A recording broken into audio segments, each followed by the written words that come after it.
Ladies and gentlemen, we will be commencing with the event shortly. I request all to kindly be seated in the hall.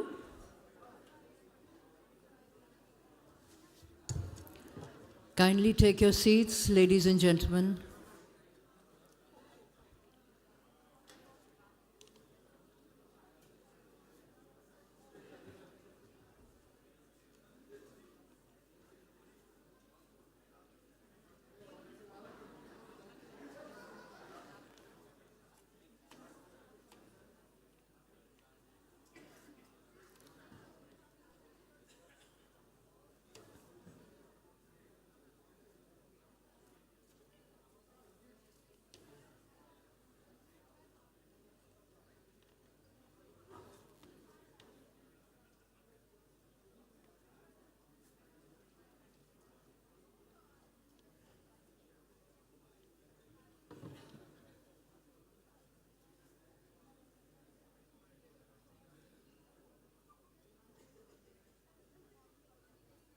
I don't see Mr. Alphon.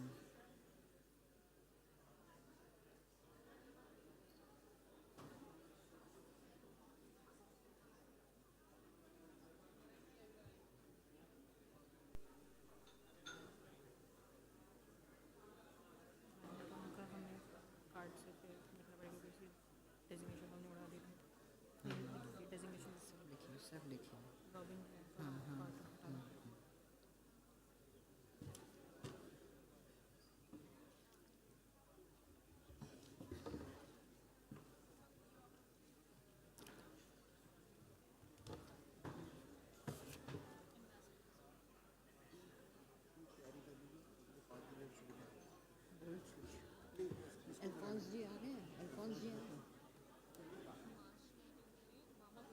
ये नया, ये तो है इनका नाम। नहीं रख दो यहाँ पे, बिकॉज मैं सारे नाम पढ़ूंगी फिर उसके बाद।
We welcome in our midst Shri C.K. Mishra, the keynote speaker for the inaugural session.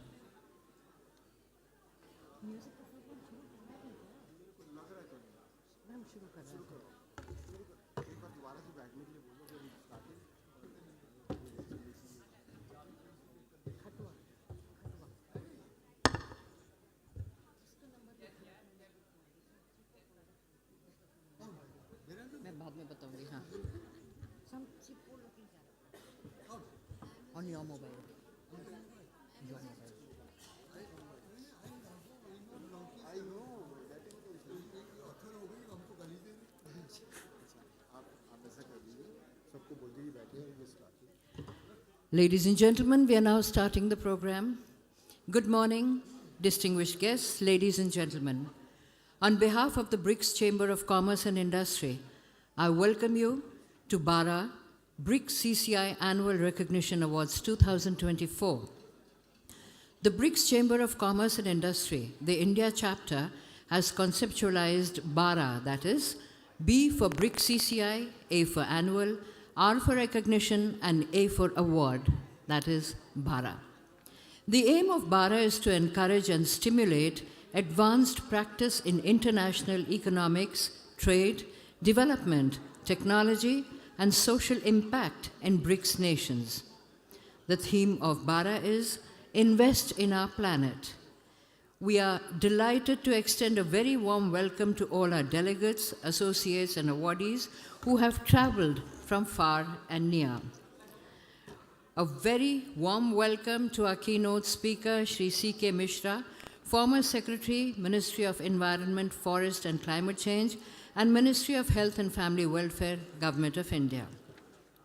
Our chief guest for the inaugural session, Shri Ramnath Kovindji, will be joining us in a while. We especially welcome the international awardees of BARA. Welcoming our distinguished guests are the members of the reception committee.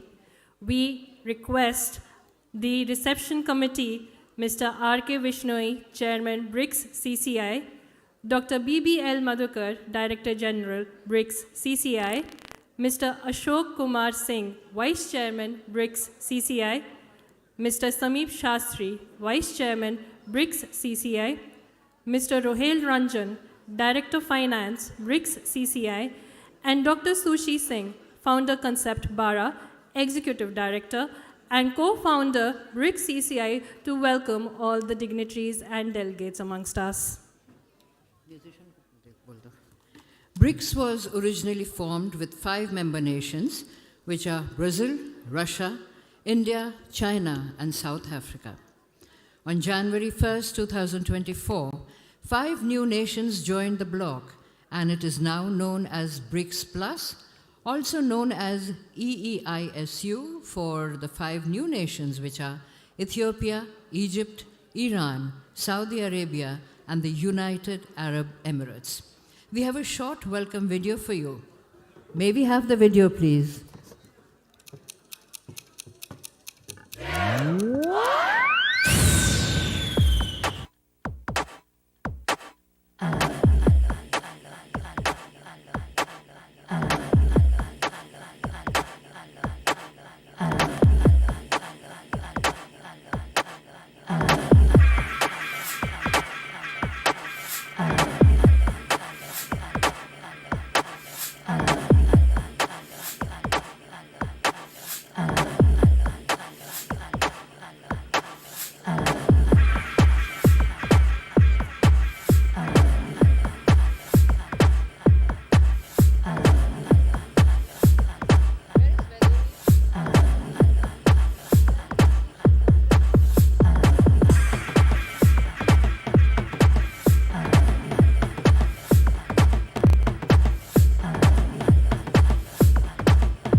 Before we proceed ahead, I like to request all present in the hall to kindly put your cell phones on silent.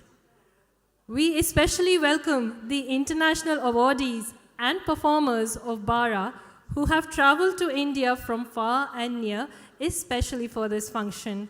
They are, from Brazil, we have His Excellency João Gilberto Vaz, His Excellency Francisco de Assis Rodrigues, Professor Paula Rodrigues Garanto, Mr. Deputado Fausto Pinato. From Russia, we have Ambassador Svetlana Lukash, Ms. Elena Berman, Ms. Nadiasha Balyan. From China, we have Ms. Hu Xing. From South Africa, we have amongst us Mr.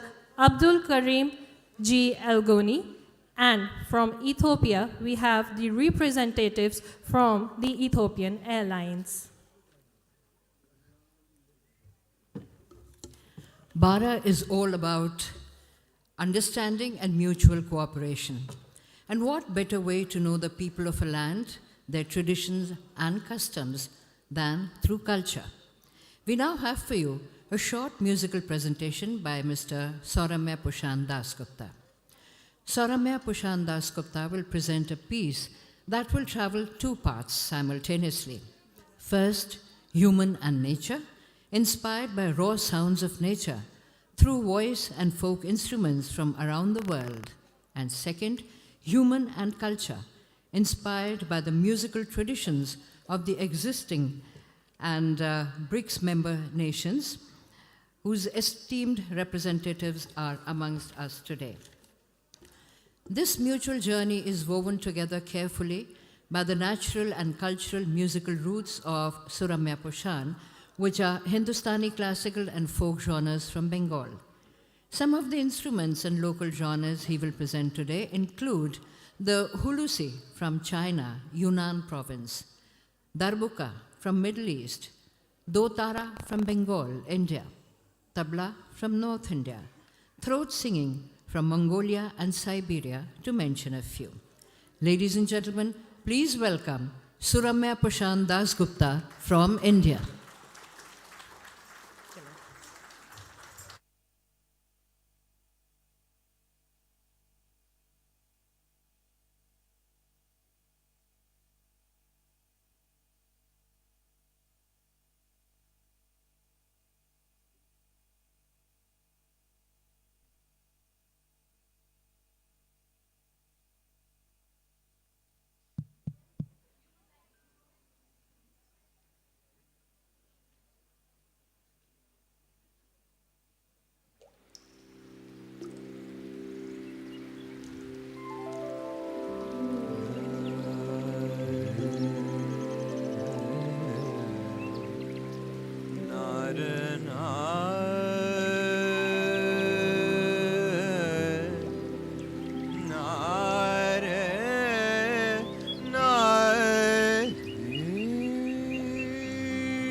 Andan com bebo que funa costuma faia.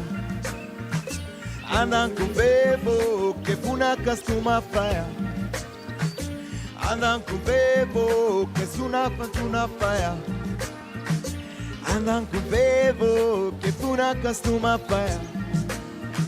Que fete na mulher, e fete na cobra coral. Oh, oh, oh, num pedaço de pau. E fete na mare, na luma de punhal. Oh, na luz na escuridão.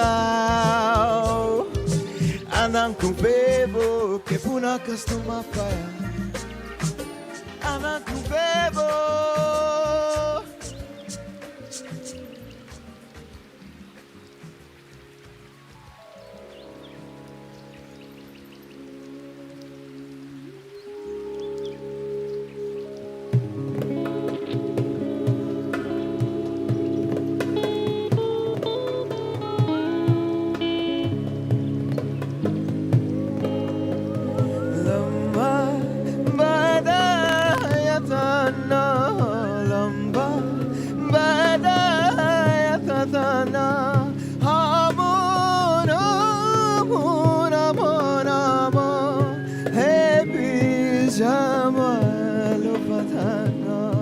Aman, aman, aman,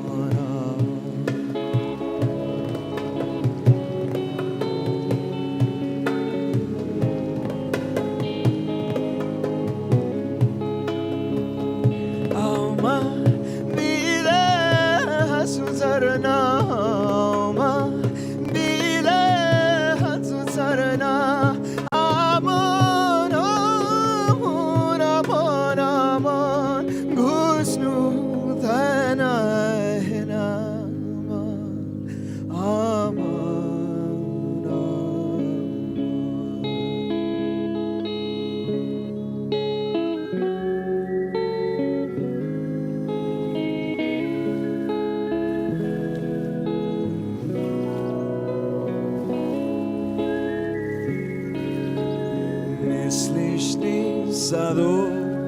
Das esorai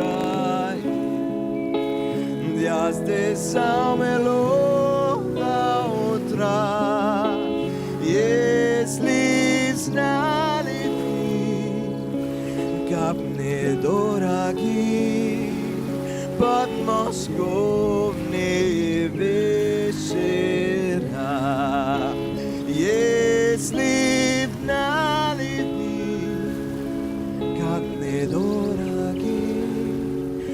but Moscow ne večera.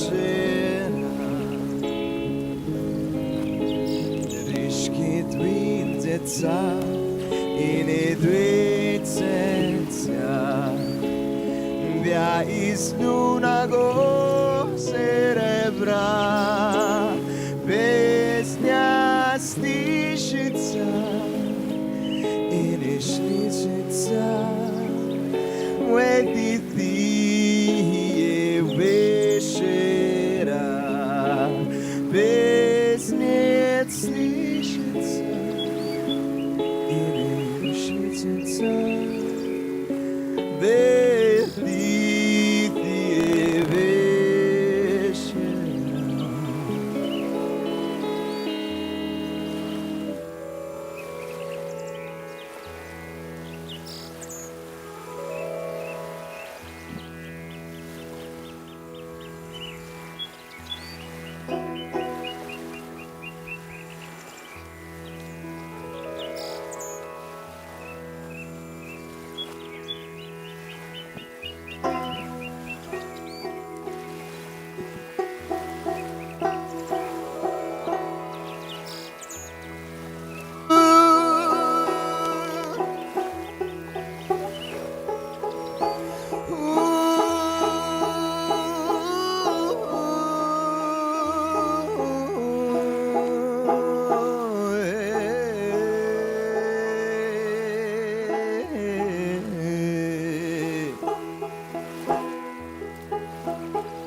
অপরবেলায় তুমি কোথায়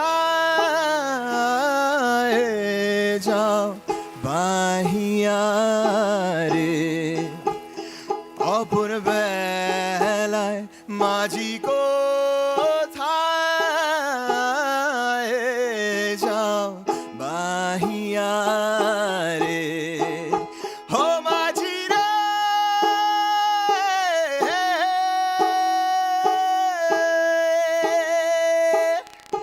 তারে তখন ভাষাও মাঝি রে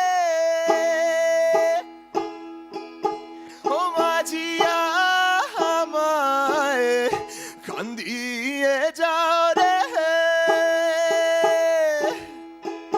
ও আমি আশায় আশায় রইলাম বসে মাঝি তোমার আর দেখা নাহি নাই রে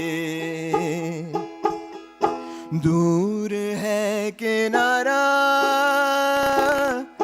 गहरी नदी की धारा टूटी तेरी नैया माझी घेते जाओ रे हे नैया घेते जाओ रे ओ माझी रे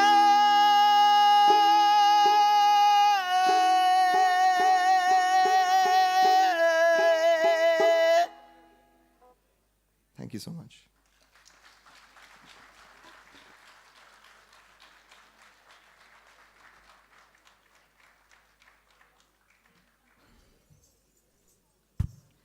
Ladies and gentlemen, our guest of honor has joined us. We welcome you, sir.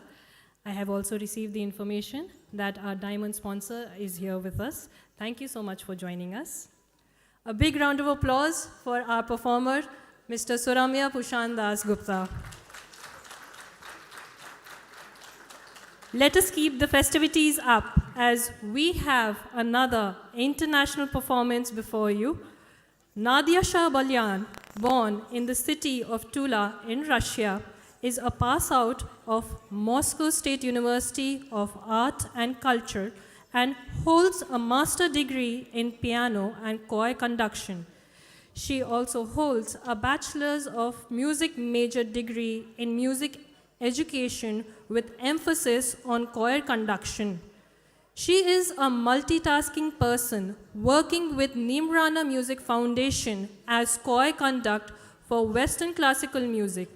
She has also worked with Delhi Chamber Choir as choir conductor for Western classical music as the director of La Accademia di Musica, New Delhi. She will be performing today on Vesperinizion, meaning Vespers singing. Ladies and gentlemen, presenting to you Nadia Shah Balyan.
дорогие, подмосковные вечера.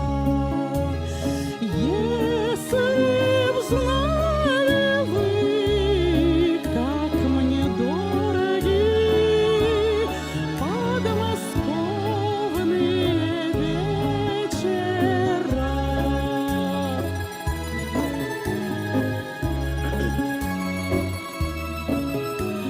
Речка движется и не движется, вся из лунного серебра. Песня слышится и не слышится в эти тихие вечера. Песня слышится и не слышится в эти тихие вечера. А рассвет уже все заметнее. Так, пожалуйста, будь добра, не забудь ты эти летние голые берега.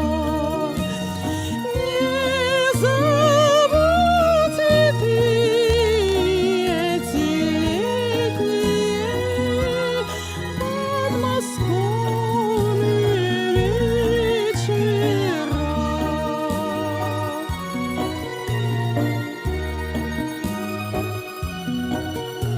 Не слышны в саду даже шорохи,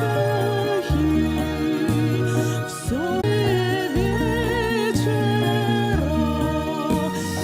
Если б знали вы, как мне дороги подмосковные вечера.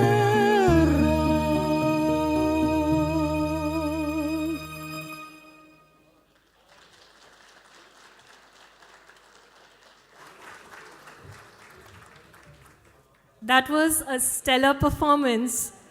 I request our guest of honor, Shri K.J. Alphonse, and our keynote speaker, Shri C.K. Mishra, to kindly come up on the stage and felicitate our performers. We welcome you, sir. I request the reception committee to kindly escort our guest of honor and keynote speaker to the dais. A huge round of applause. Sir, I request you to kindly felicitate our performers.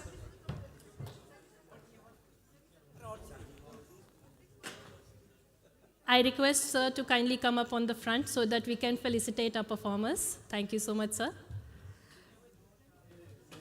Our first performer, Suramya Pushan Das Gupta. I request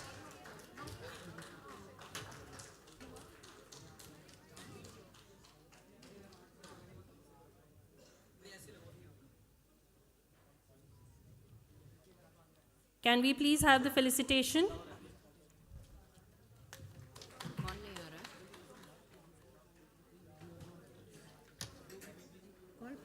This one, na? Presenting to you Suramya Pushan Das Gupta.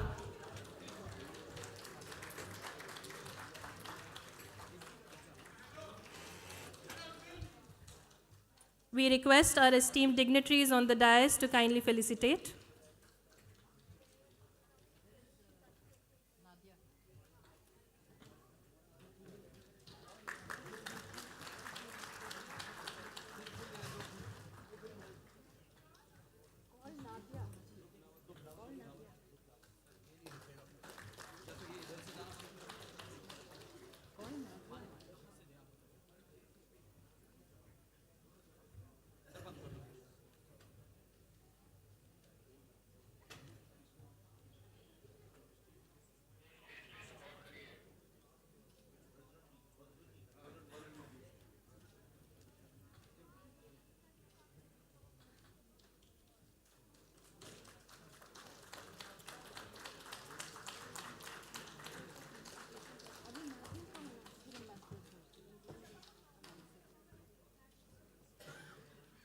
I would like to now invite Ms. Nadia Shah from Russia.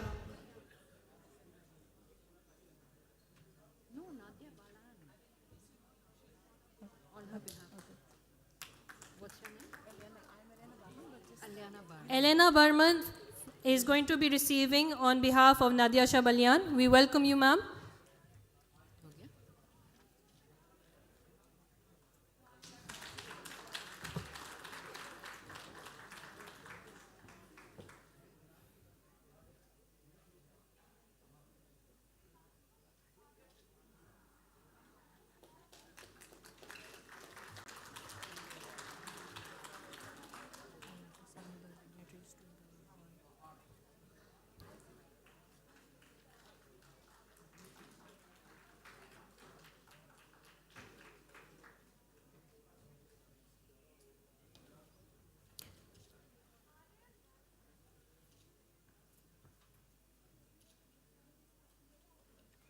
Thank you very much. I request our distinguished guests on stage, our guest of honor, Mr. KJ Alphonse, and our keynote speaker, Mr. C.K. Mishra, to kindly come down and felicitate the ambassadors of various countries who have graced the occasions. I request the co-members of the reception committee and Dr. Sushi Singh to kindly join them in felicitating the ambassadors and representatives from different embassies who have gathered here to felicitate them. We have His Excellency Ambassador Alberto Guani from Uruguay. I request our honored Guest of Honor, Mr. KJ Alphonse, and our keynote speaker, Mr. Chawla, to kindly felicitate the ambassadors who have gathered here, and I request our the co-members of the reception committee to kindly join them in felicitating the ambassador. His Excellency Mr. Alberto Guani from the Embassy of Uruguay.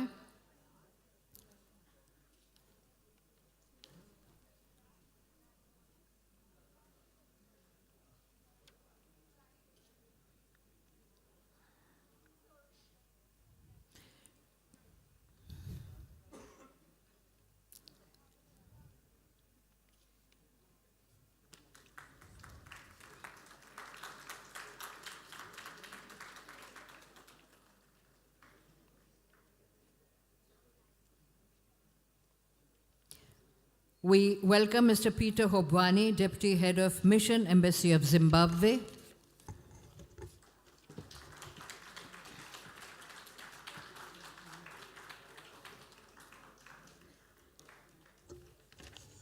Welcome Mr. Peter Hobwani.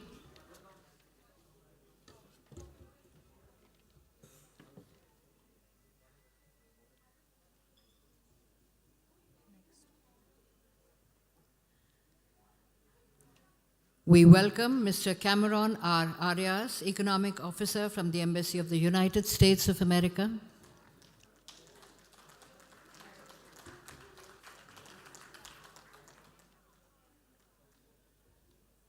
Mr. Cameron R. Arias.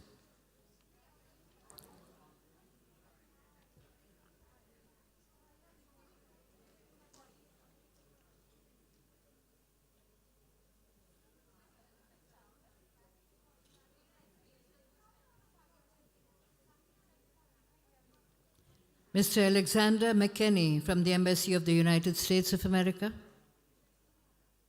Mr. Alexander McKenney.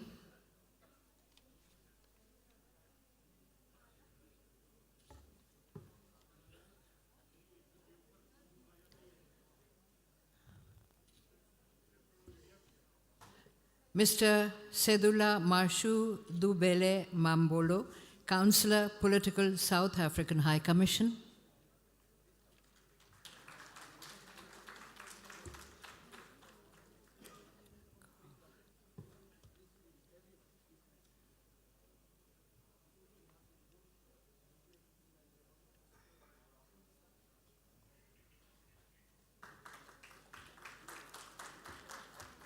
Mr. Ivan Zelenkov from the Russian Embassy.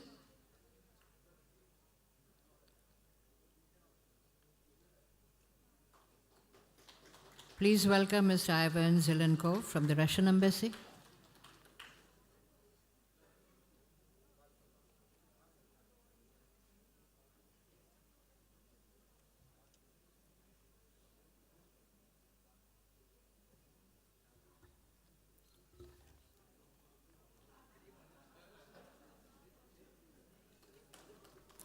Mr. Alexander Chebotarev from the Russian Embassy.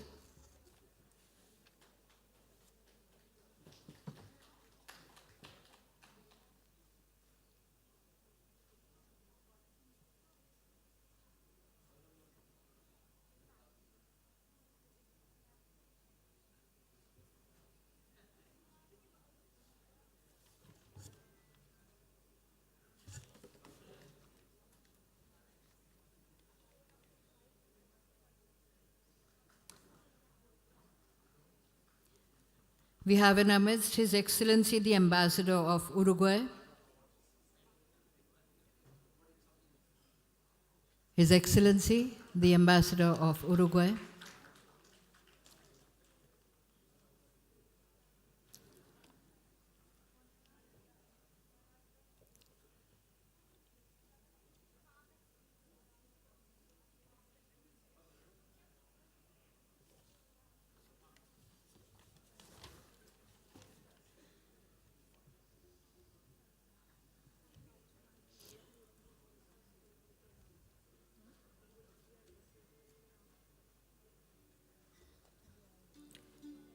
from China, we have Ms. Ma Jia, Charge d'Affaires, Embassy of China. Representative from the Embassy of China.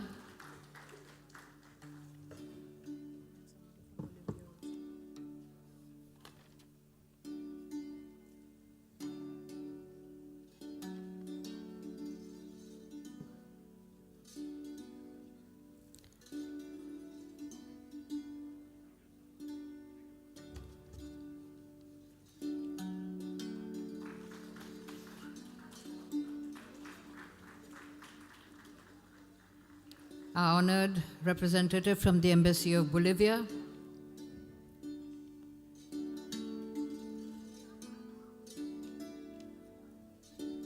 May I invite our honored guests from the Embassy of Bolivia to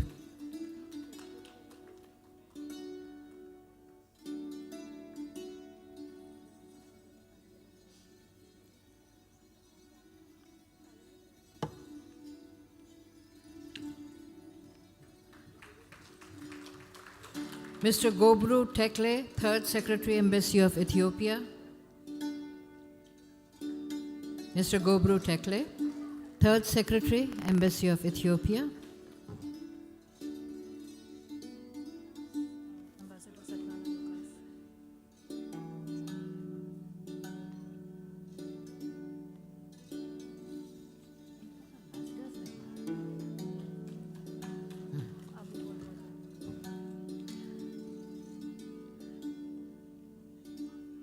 We welcome in our midst Ambassador Svetlana Lukash, G20 Sherpa of Russia.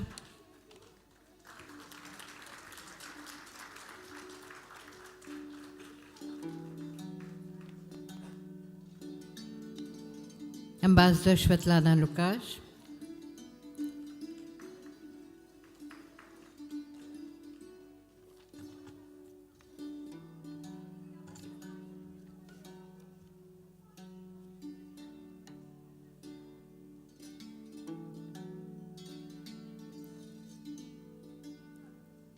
We invite the representatives from the Embassy of South Africa, representative from the Embassy of South Africa,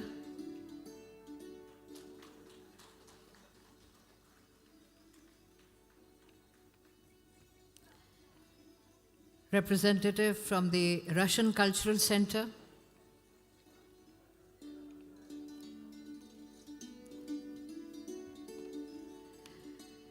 His Excellency the Ambassador of Myanmar,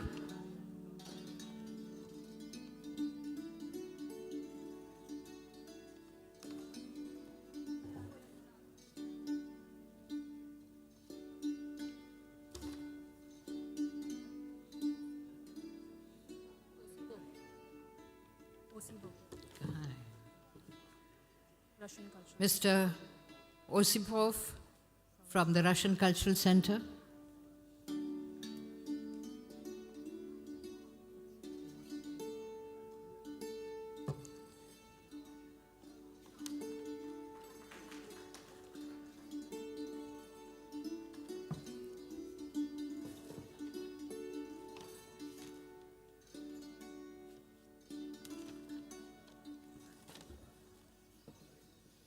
Mr. Cabo Verde, we have Dr. Sanjay K. Diwan, Honorary Consul General from the Republic of Cabo Verde.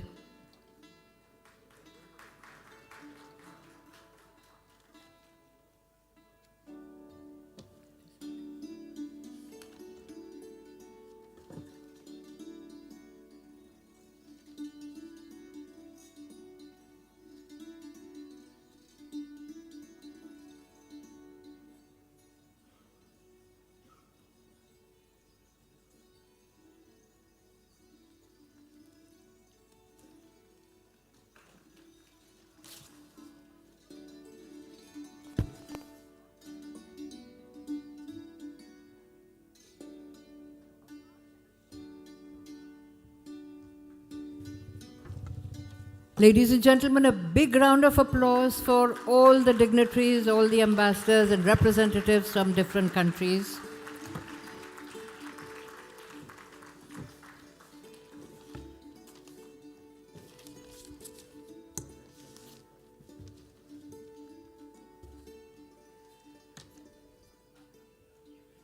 Now we shall proceed ahead with the panel discussion. The theme for the panel discussion is Sustainability and Lifestyle Changes, Unleashing the Power of BRICS Member and Beyond. It represents a holistic approach to addressing global challenges by promoting collaborative efforts and shared responsibilities beyond national boundaries. This concept emphasizes international cooperation, cross-sectoral partnership, and transfer of knowledge and technologies to foster sustainable practices worldwide.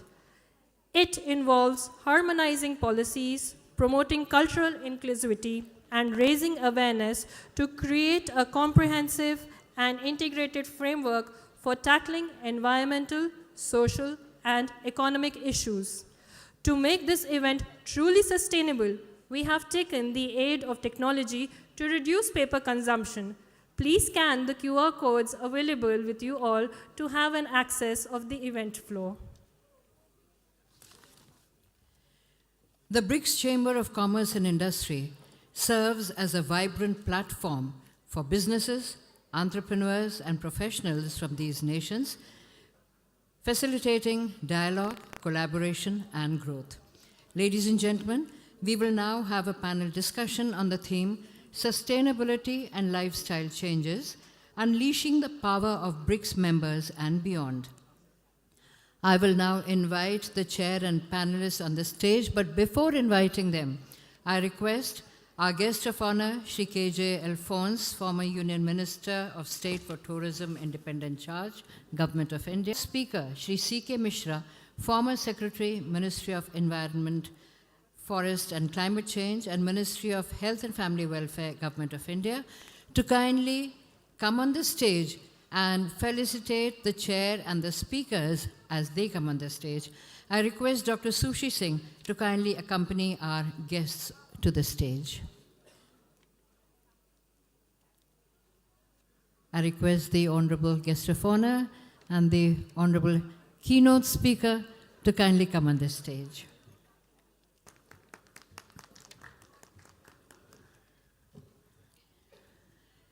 Chairing the session is Dr. Bhaskar Chatterjee, former Director General and CEO at the Indian Institute of Corporate Affairs, Ministry of Corporate Affairs. He's popularly known as the father of CSR in India.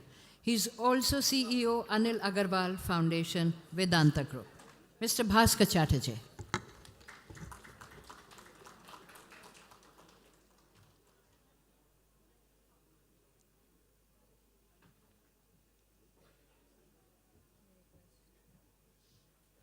I request the Honorable Guest of Honor and the keynote speaker to kindly felicitate Dr. Bhaskar Chatterjee.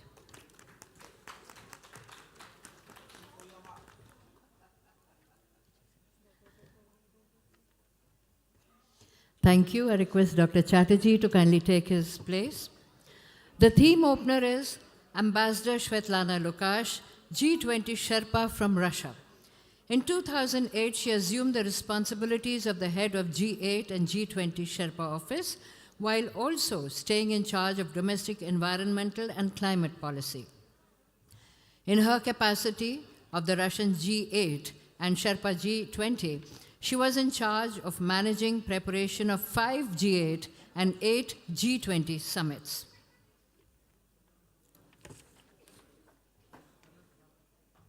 Ambassador Svetlana Lukash, felicitations.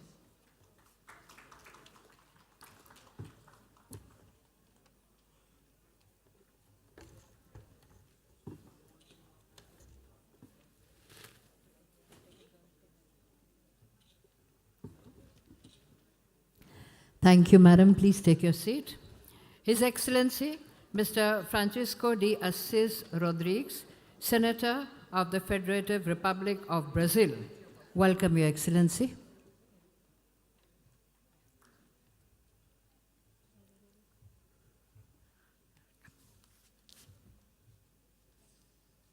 His Excellency, Mr. Rodrigues.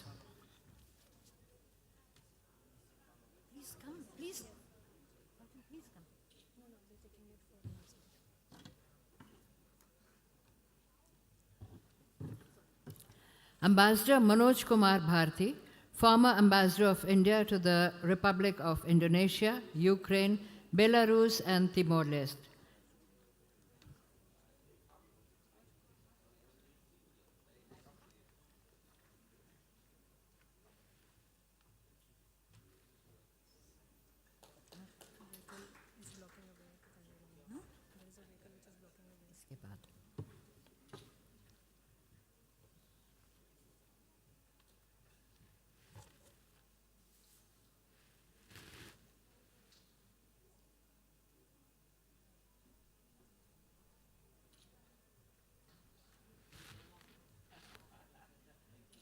Thank you. Dr. Sanjay Kumar Pandey, Advisor Law, Competition Commission of India. Dr. Sanjay Kumar Pandey. Has he come? Has he come?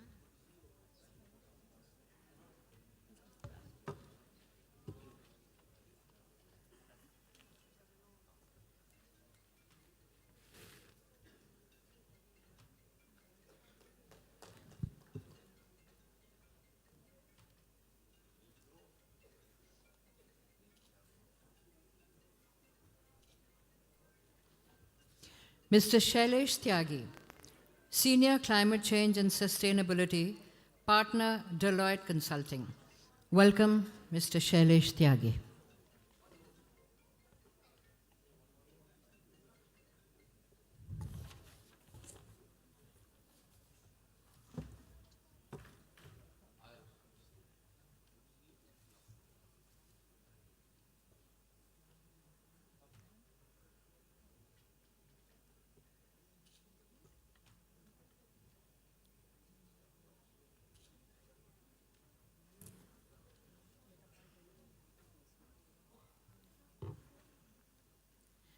Dr. Raj Bhandari, Technical Advisor to the Indian Institute of Millets Research, which is ICAR-IIMR, Chairperson of Scientific Committee in ICMR-NIN Hyderabad, Member National Technical Board of Nutrition, Niti Aayog, Government of India.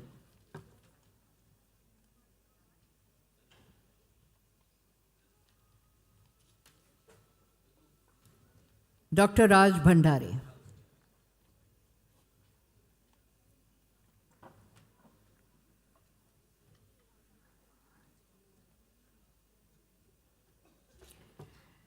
Mr. Wang Tong, Political Ambassador, the Embassy of the People's Republic of China. Representing him today is Mr. Robin Jiang, Chairman of the Chinese Chamber of Commerce in India and CEO, CCTEB, India.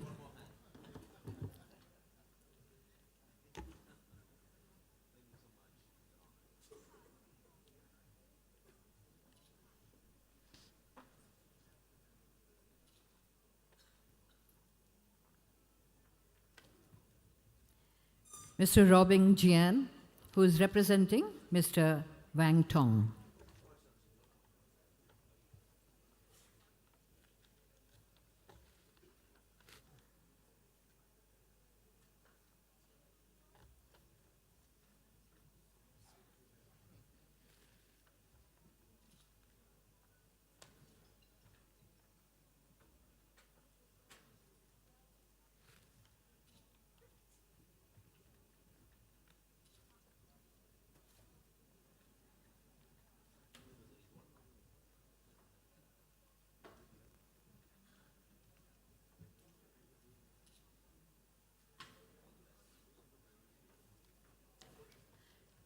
Ambassador Bhashwati Mukherjee, President, India Habitat Center, former Ambassador of India to the Netherlands, former expert consultant to DFID, former senior consultant to MGIEP UNESCO.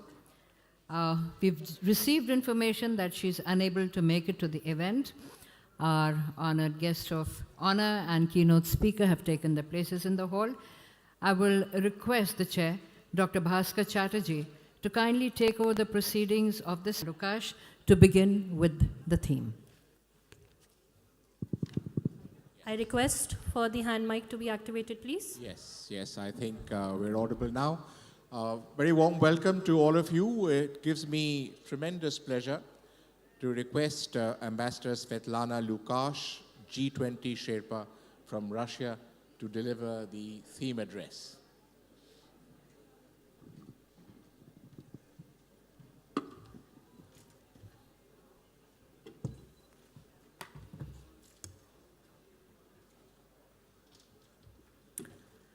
Dear distinguished guests, ladies and gentlemen, I'm honored to be here and to welcome all of you at the BRICS Annual Recognition Award inaugural ceremony. Our meeting today is devoted to the issues of sustainable development and lifestyle changes.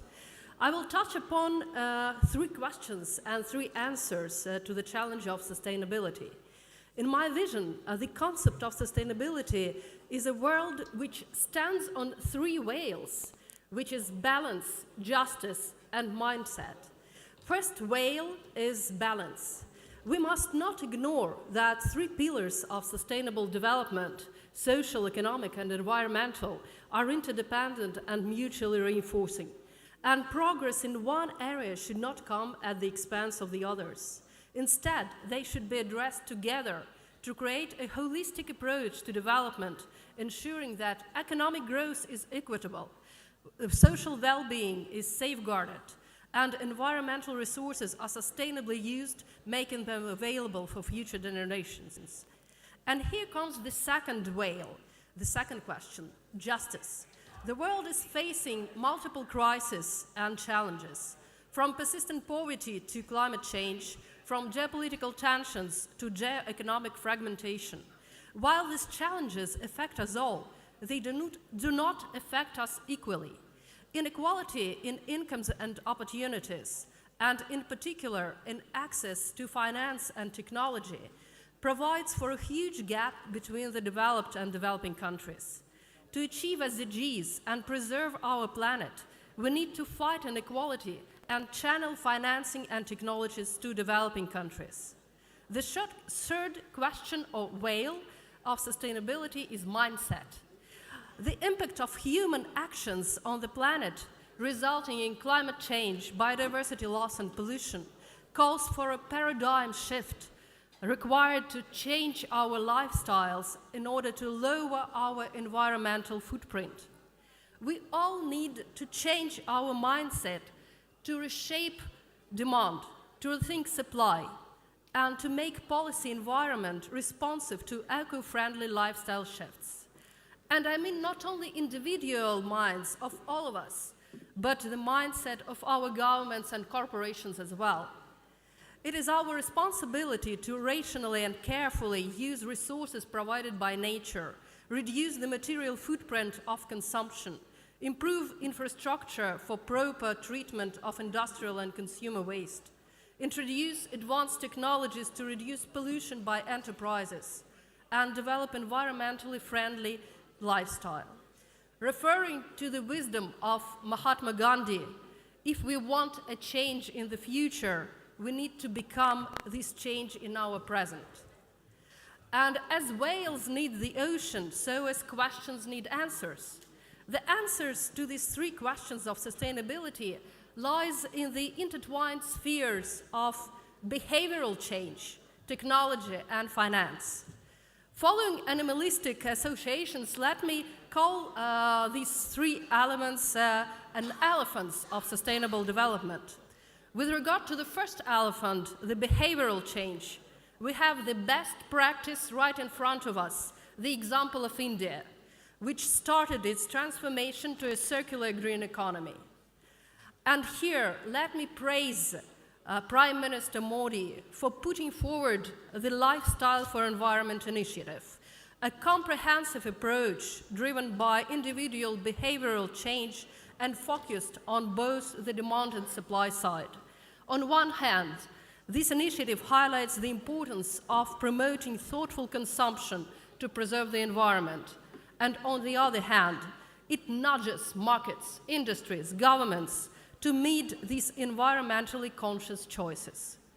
As G20 Sherpa, I was honored to take part in the process of elaborating the G20 high-level principles on lifestyles for sustainable development, built on Prime Minister Modi's initiative.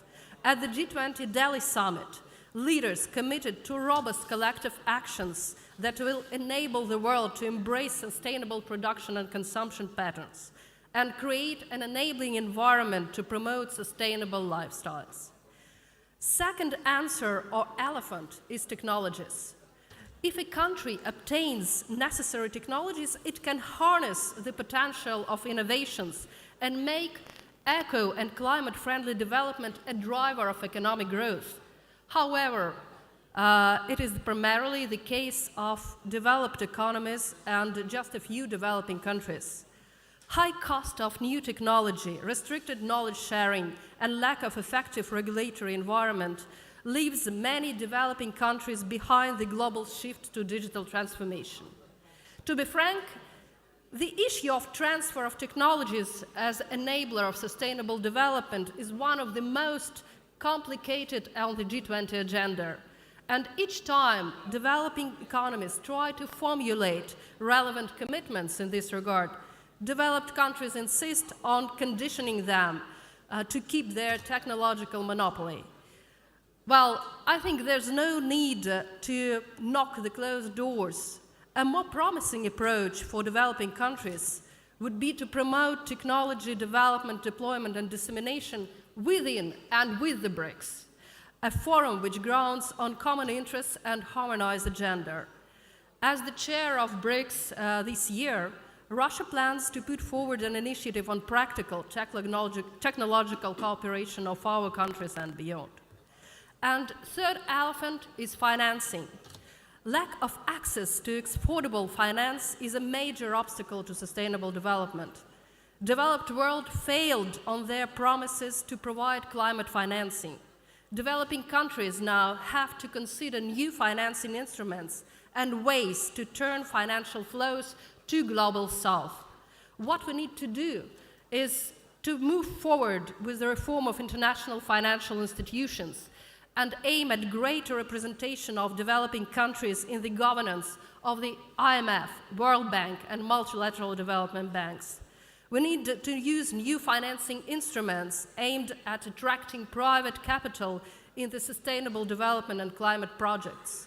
We need to use benefits of the international tax reform to make companies pay taxes in the country where they work rather than where they are registered. And finally, we need to lower our dependence on dollar, increasing payments in national currencies. Many challenges and many tasks, but nature or gods never give us a challenge without giving us a way to address it. I'm confident that together, the BRICS and our partners in the Global South can make a change in resolving and easing growth imbalances. We only need to expand our cooperation, shared vision, balanced decisions, and coordinated action. The voice and power of emerging market economies and developing countries, the BRICS members and beyond, is only growing stronger. The consequence of developing countries' presidencies in the G20, Indonesia in 2022, and a very successful Indian presidency last year, has already amended the G20 agenda in the interests of the Global South. The presidency of Brazil this year, followed by South Africa in 2025, will cement G20 emphasis on the needs of sustainable development. The inclusion of African Union as a G20 member and the recent expansion of BRICS are the best proof of this trend. So the joint potential of BRICS is outstanding. Let's use it effectively and wisely to build a sustainable, just, and inclusive world. Thank you very much. Honored panel, please pardon my intrusion. I have a small announcement to make. UP 6160 is blocking the driveway for the arrival of our chief guest's car. I request you to kindly vacate. I repeat, UP 6160 car is blocking the driveway for the arrival of our chief guest's car. Kindly vacate the area. Over to the chair. Thank you. Thank you ever so much, Ambassador, for that very, very inspiring address. Could I request the next member of our very distinguished panel, Ambassador Manoj Bharti, to enlighten us with his thoughts.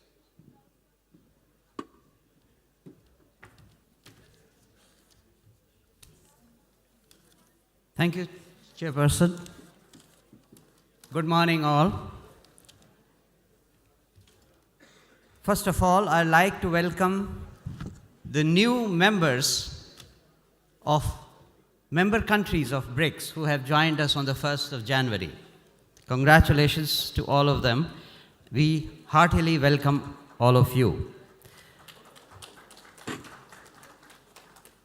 Speaking on the subject of sustainability and lifestyle changes, I'll start by quoting from a paper prepared by ILO in March 22, which said that there is scientific consensus on the alteration of the global climate as a result of human interference. Humanity has increased its pressure on the environment beyond what is sustainable. In fact, we have had 5 ice ages till now, and we are hurtling at a faster and faster rate towards the 6th ice age, and this time, for the first time, it has been caused by the humans. And in all this process, the greenhouse gas emission is the primary cause of global warming and climate change.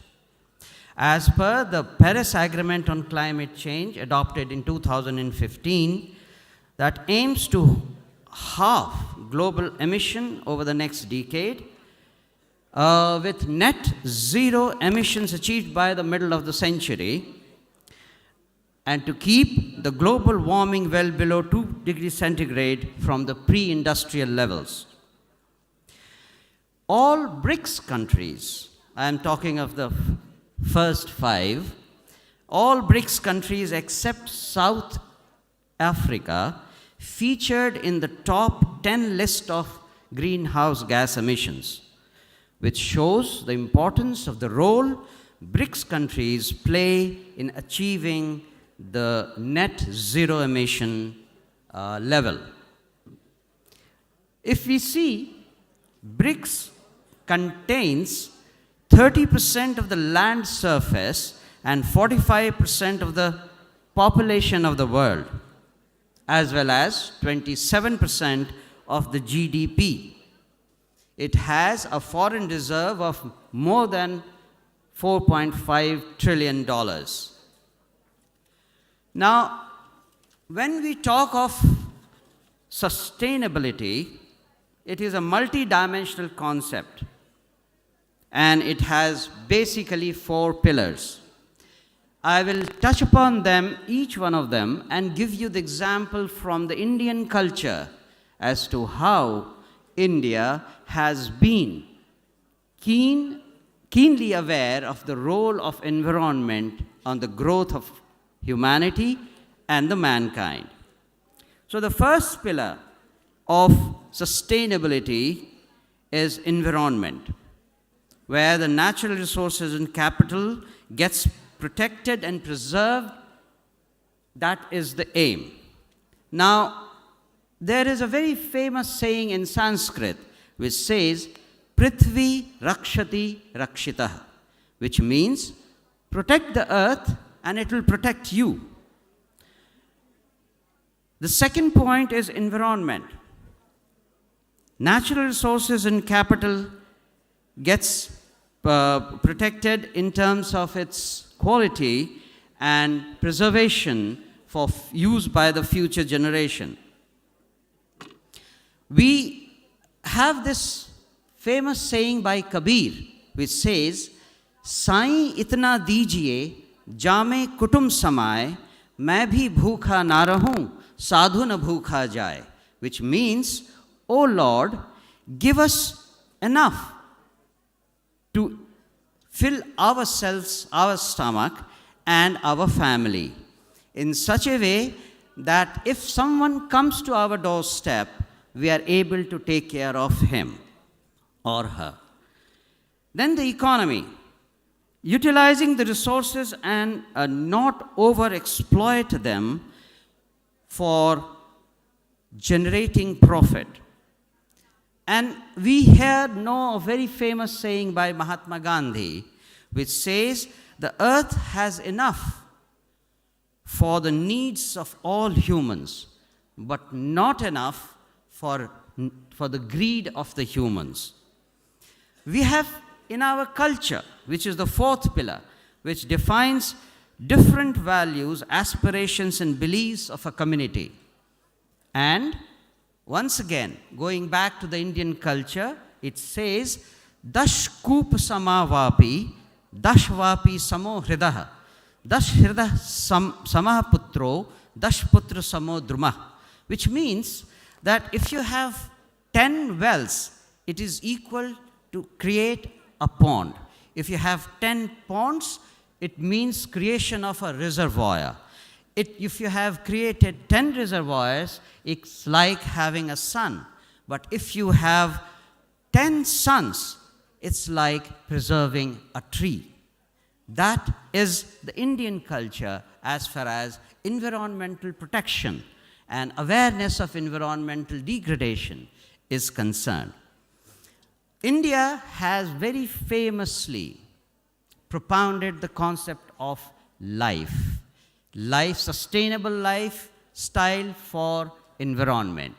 And that speaks volumes as to how we see sustainability and lifestyle, which is relevant for today's world.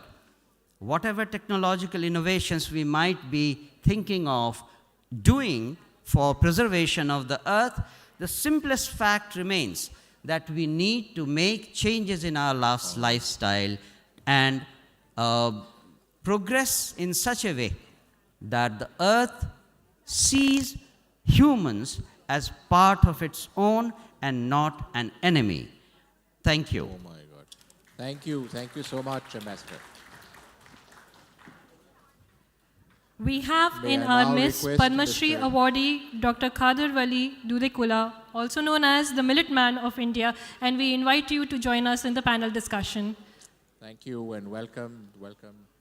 In the meantime, Mr. Wang Tong, Director, Policy Planning, Embassy of the People's Republic of China. Let us have your thoughts, please.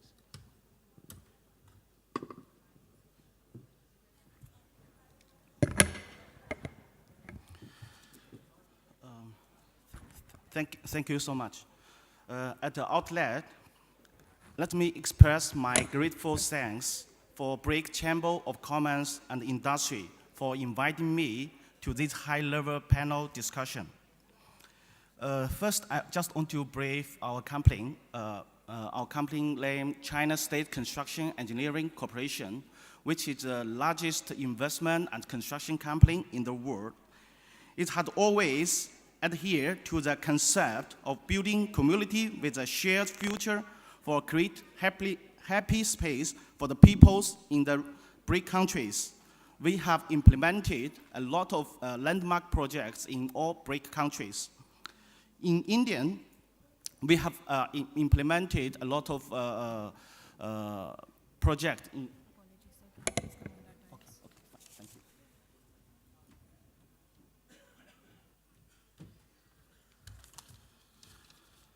Yes. In India, we have successfully implemented a lot of projects such as Hentong fiber and cable plant, Tachir fertilizer project. I'm happy to say that in recent years, the Chinese government has implemented various measures to curb pollution, including stringent emission standards and promoting the green technology, as well as the effort to the transition of more sustainable model of development. To cope with the challenging of environment and promote sustainable development, I will briefly describe some aspects of sustainable development in China, maybe especially for construction industry. I will take some example, what we have done, some good practice, what we have done for the sustainable development. In order to build a green ecology in the construction industry and explore the smart construction, we have developed a well-known equipment in China. It's named Light Building Machine, which is the new intelligent equipment integration platform suitable for construction of building low 100 meters and can be applied in the main structures. Is also equipped with an intelligent control system.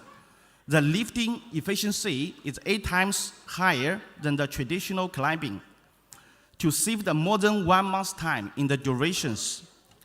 And also, we have independently developed green recycled concrete, which can realize 100% of the replacement of lateral aggregate with recycled aggregate. The use of lateral aggregates is reduced about 1 ton per cubic meter, and the carbon emissions are reduced by 25 kg per cubic meters. We firmly believe that by adopting these environmental protection measures, we can not only save mechanical operation cost, material loss, but also build more green buildings for BRIC countries. At present, all countries in the energy sectors have accelerated the innovative application of digital technology and promote in-depth development of digital technology. As a contractor, China's state construction has deeply explored digital applications in the field of green energy infrastructure. And at the present, China has built the world's largest carbon market and clean power generation system, becoming the countries with the fastest improvement in air quality. Various industry has made many explorations on the road of green development, and the green background of a beautiful China is getting brighter. Safety and low carbon are the key to realizing energy transitions. As an investment construction company, we will strengthen the research on the energy saving and low carbon construction technology to build a solid bottom line of the construction safety. In recent years, we have been involved in the photovoltaic power generation, wind power generation, pumped storage, and new energy and other technical fields.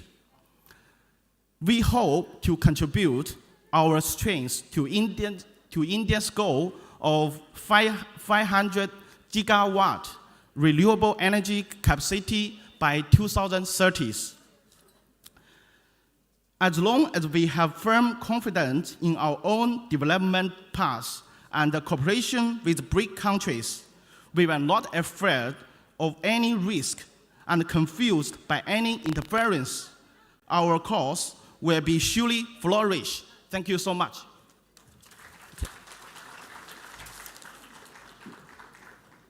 Thank you, Mr. Robin Jiang, for representing Mr. Wang Tong here in our panel today. Let me now call upon Mr. Sanjay Pandey from the Competition Commission of India to express his thoughts. Thank you, Chair. Thank you, BRICS CCI, for providing an opportunity to Competition Commission of India to share competition perspective of sustainability. Many of you may be knowing about competition regulation in India.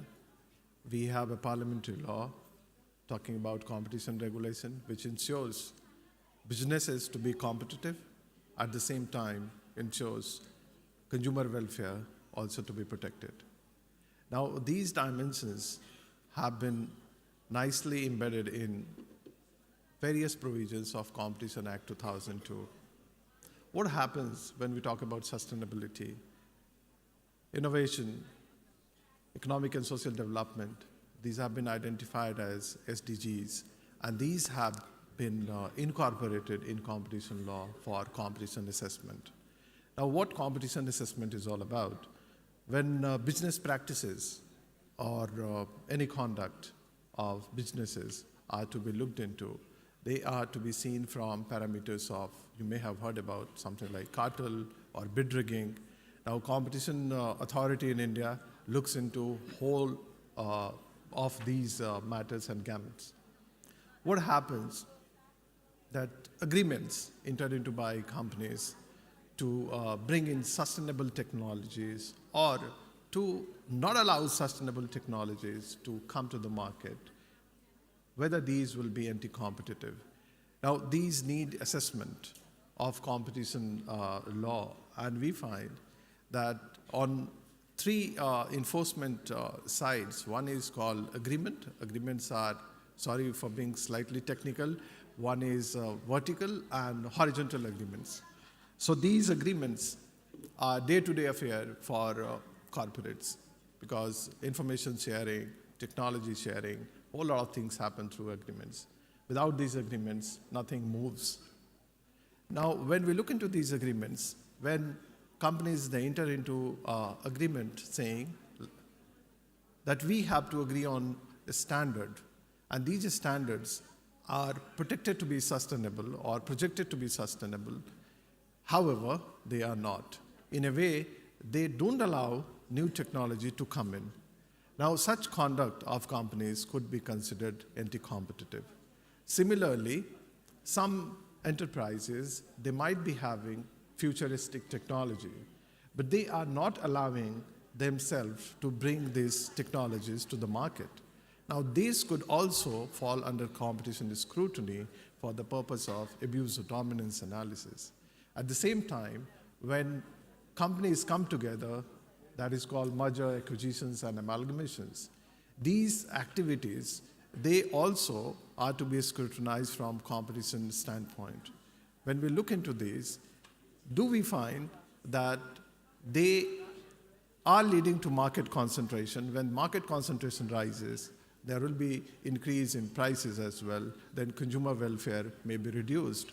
In such a scenario, what happens? Competition law will get in. If they take a plea that they are bringing in sustainable technologies by coming into such ventures, will that be allowed? Now, across the world, the green competition is being talked about. Many jurisdictions, they have brought guidelines to look into these matters. And what they provide, that if such joint ventures or merger amalgamations are leading to bringing in new technologies or sustainable technologies, even if they have some competition harm, then competition authorities, they may look into the balancing. And balancing may be in favor of the sustainability. So these are from European Commission. They have brought out horizontal merger guidelines. We have countries like Netherlands and Austria who have created a regime for sustainable competition. Japan has also brought out guidelines. However, when we look into India, what do we find? That we have our law quite futuristically thought about and designed, and some of these elements like social development, social economic issues, or innovation, they are embedded in the law. So competition authority, they have to look into. Till date, we don't find a case on this, but I believe that future is for sustainability, and the Indian regime on sustainability and competition will flourish in course of time, bringing in more sustainable technologies and sustainable products. Thank you very much. I believe I'm in time. Thank you, sir. Thank you.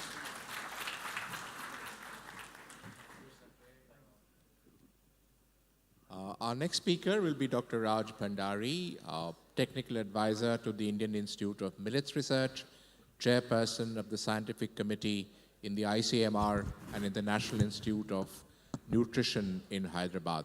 Over to you, Dr. Bhandari. So thank you, Chair, and my gratitude to Sushi Singh, the founding member of BRICS CCI, for inviting me. You see, I am a medical doctor by training, and I've been working in the field of public health for more than 4 decades.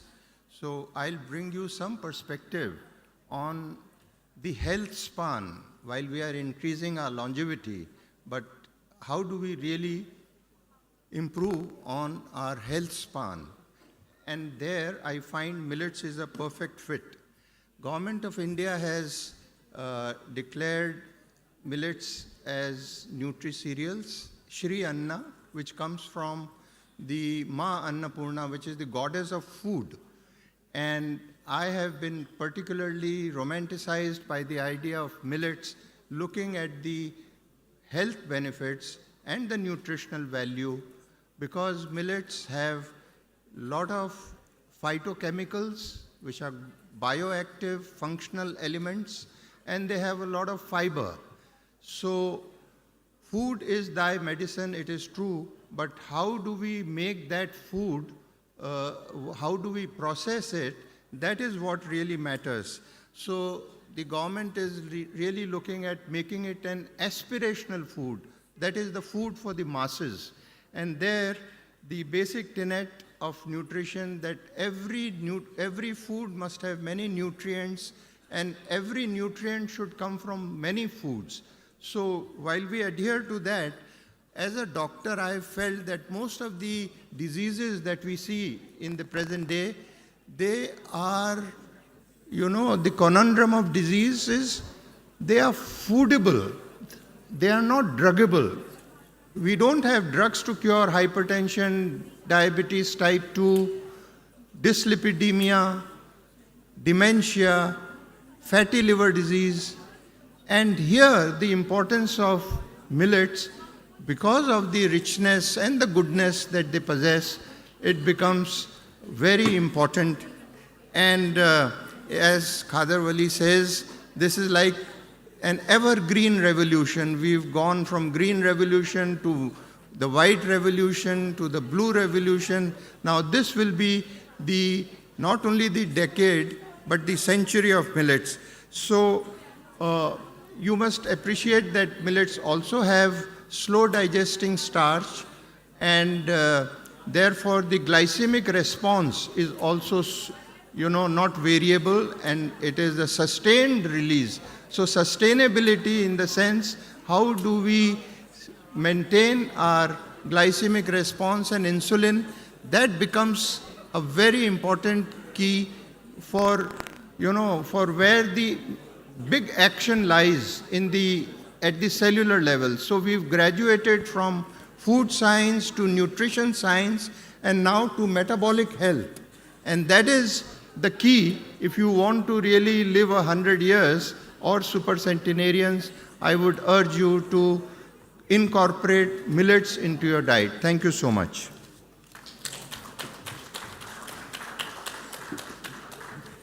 Thank you ever so much, Dr. Bhandari. I now turn to our next speaker, Mr. Shailesh Tyagi, Senior Climate Change and Sustainability Partner at Deloitte Consulting.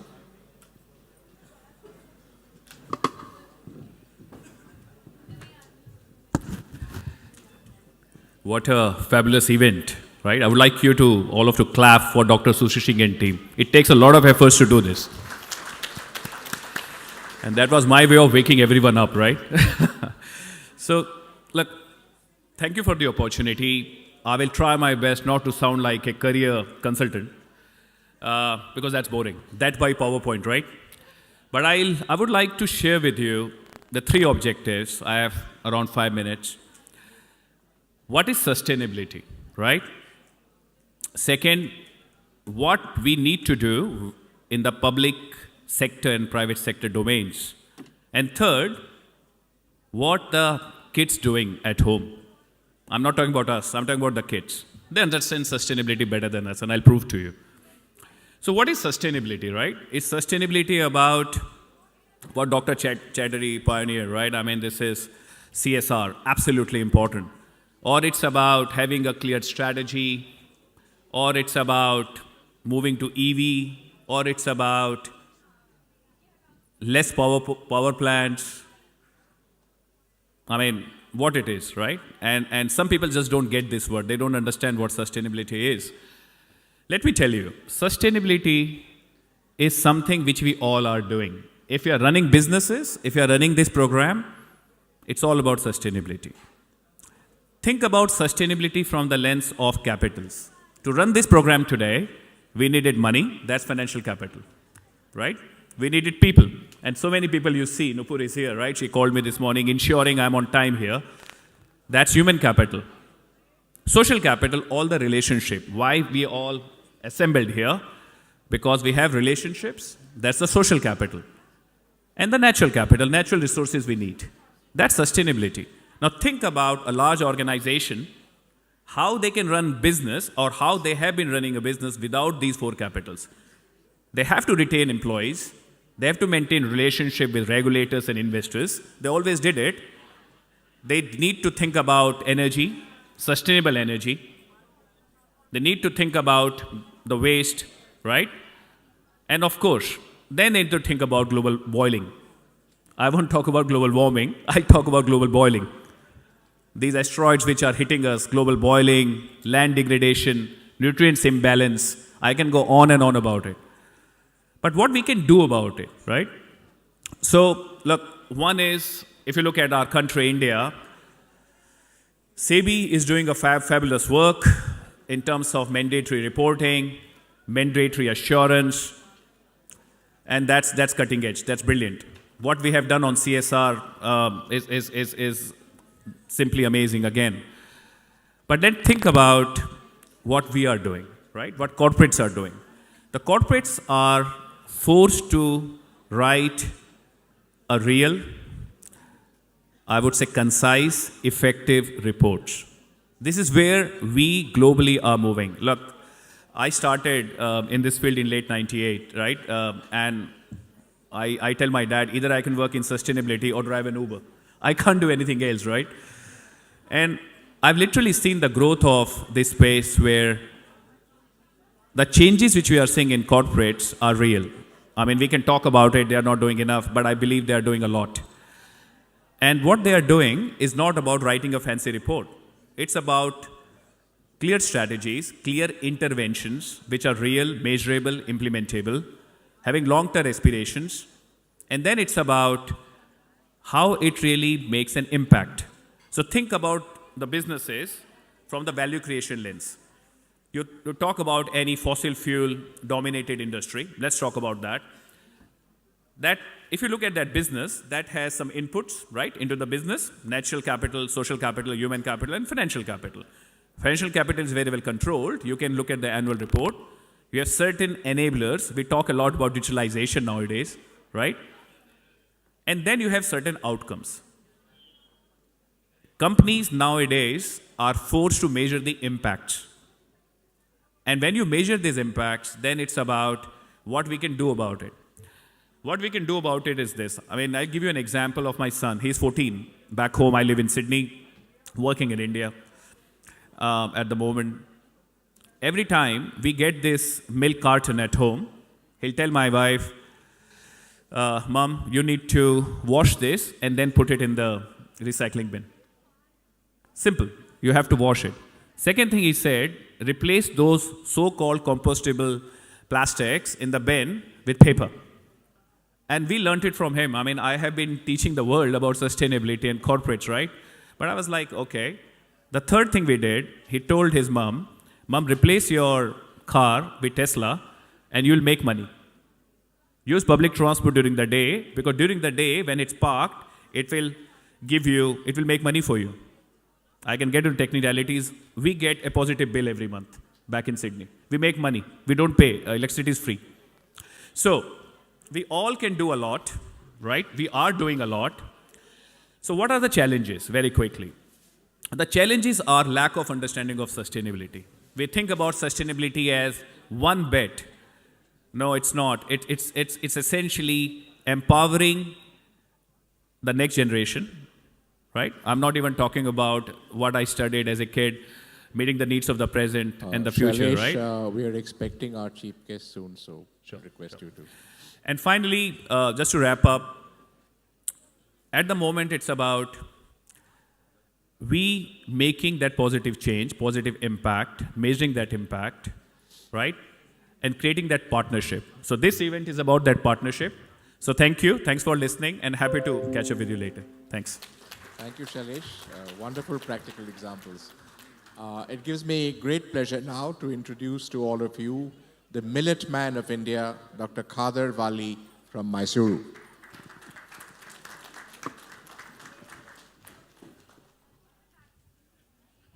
I'll make it very brief.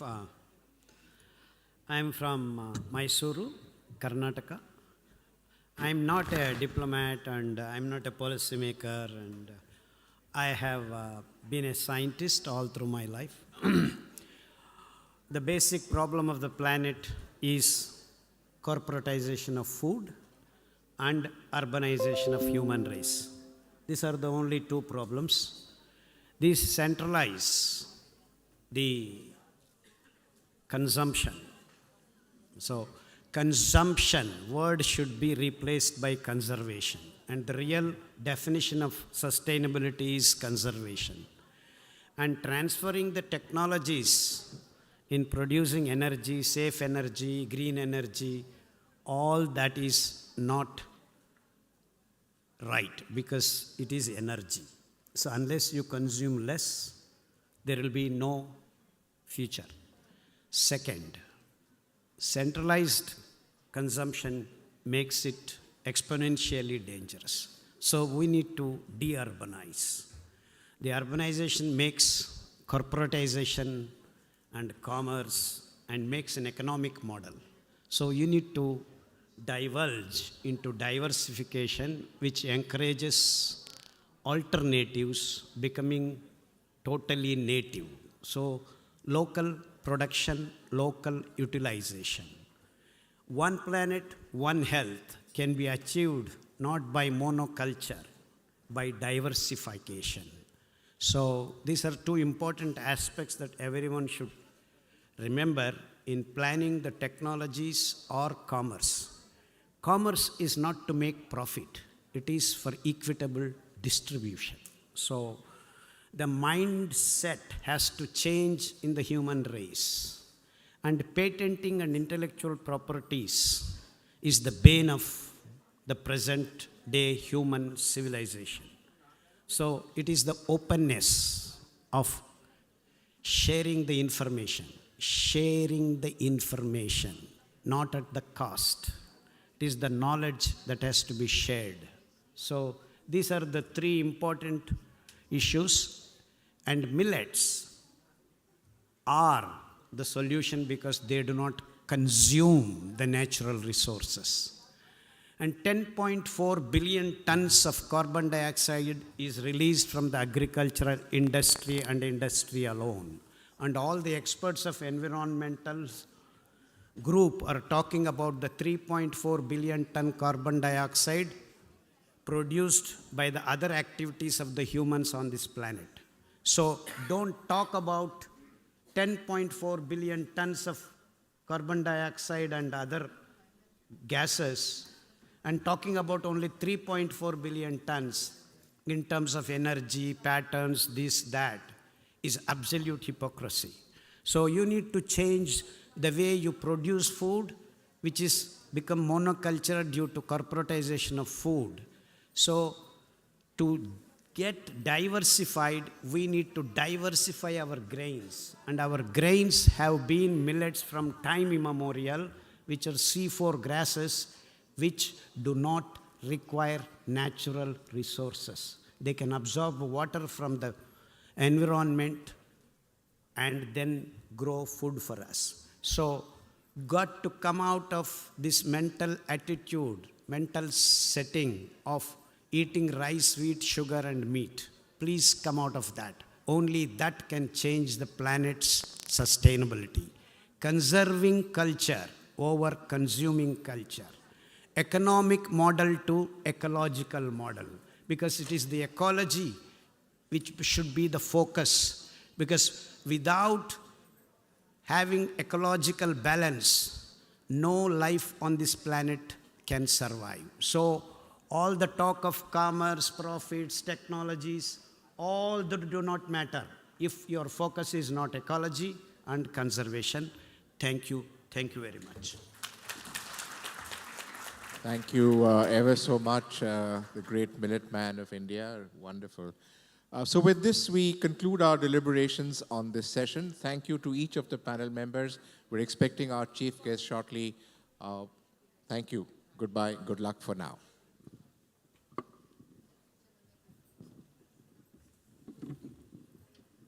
Ladies and gentlemen, amongst us, we have Srimati Rajashri Birla with us. I take this moment to thank the galaxy of intellects sitting before us for providing their pearls of wisdom on sustainability. As mentioned earlier, to truly promote sustainability, we have incorporated QR codes for you to access the event flow. Our volunteers will be assisting you further to access the QR codes in case of any technical challenges. We request all to kindly welcome, with a huge round of applause, Srimati Rajashri Birla and our panelists back to the hall.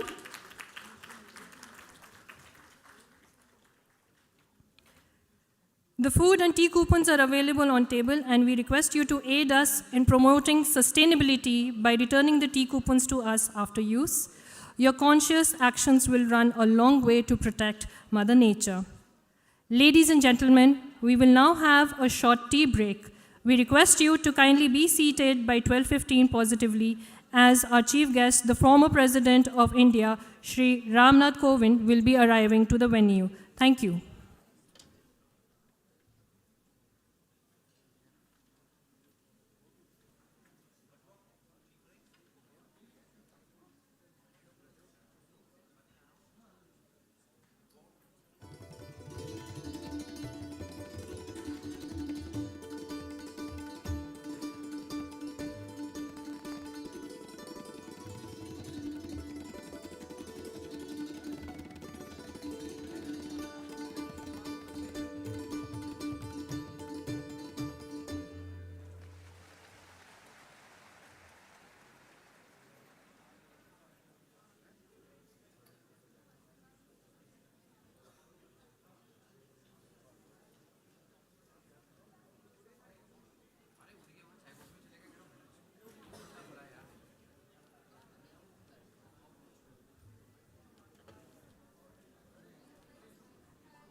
Yes, yes.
नहीं नहीं मैं ठीक है कोई बात नहीं I think वो इतना आ जाएगा ये आई थिंक इधर तक आएगा उनके फेस पे ये सकता है ना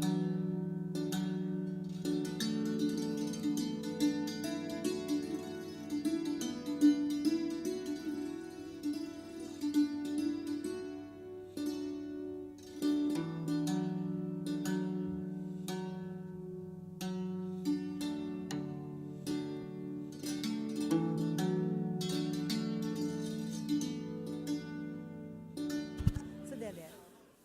Please request, when Mrs. Bella comes, just to adjust the mic for her. Yes, I'll be here only. Sir, please try. I'll do it. Because we are putting this base also for her. Right, sir. So Right. height should not be. Please get the mics. Hello? Hello? Yeah, can I request everyone standing near the VIP gate to please clear the area? In another few minutes, we are expecting our chief guest to arrive. I would request you all to please clear the VIP entry gate. And one more announcement for media people.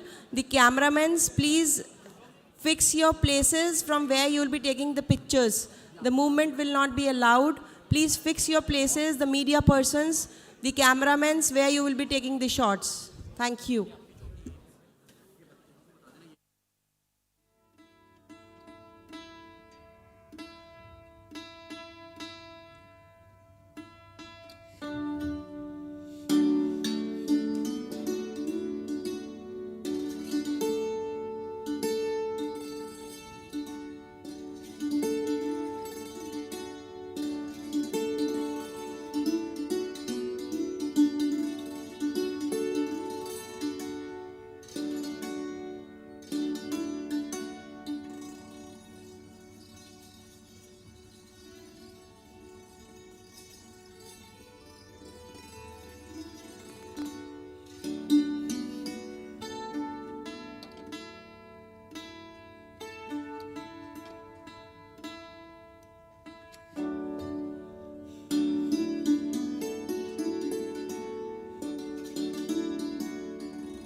Hello.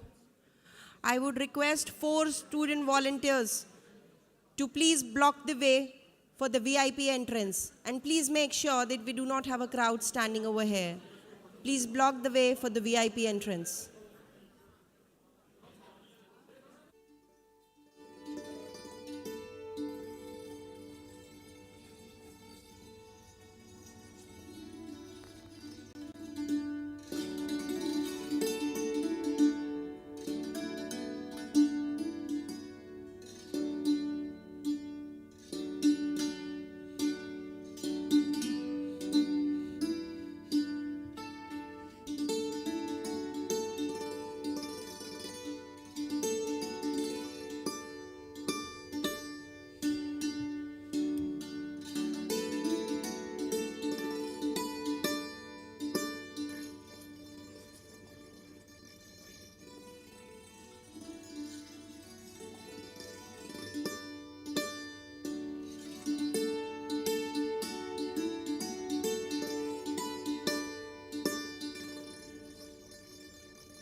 Hello. I would request all to please be seated. Any point of time, we can have our chief guest joining us. I would request you all to please take your seats. I would request our guests not to walk on the red carpet in front of the dais. That is meant exclusively for the Honorable former President of India.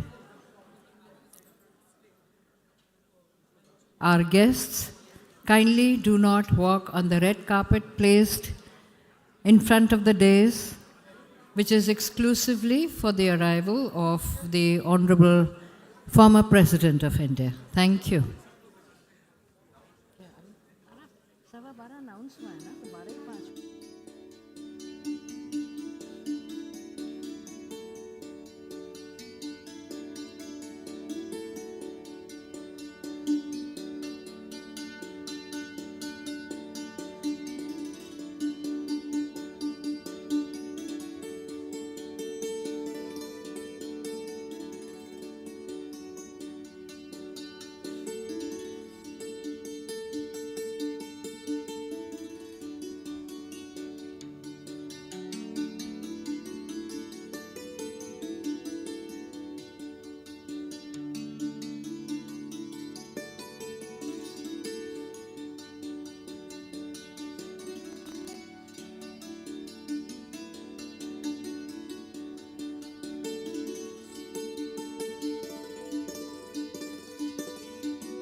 All the volunteers, please take charge.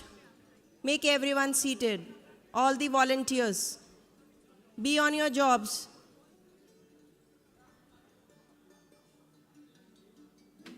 I would request all the volunteers to please take care of the situation and make everyone seated.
We request all the volunteers to kindly escort and assist our delegates in seating. We request all the volunteers to kindly escort and assist all our delegates in seating. We request, please, to not use the red carpet as it is for our Honorable Chief Guest. We also request all the crew and camera to kindly avoid taking photograph once our Honorable Chief Guest is within our presence.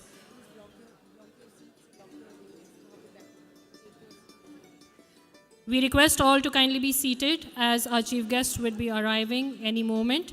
Please do not block the entrance area. We request you all to please be seated. Kindly keep your cell phones on silent. We request the volunteers to kindly assist our delegates.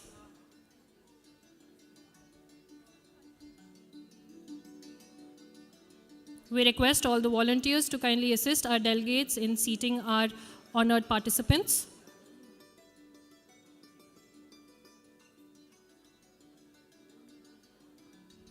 I request all to kindly maintain the decorum of the hall, and I request you all to kindly keep your cell phones on silent.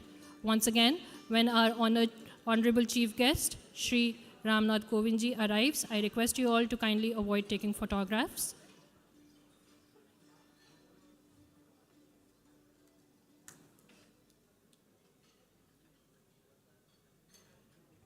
Our honorable chief guest will be joining us shortly.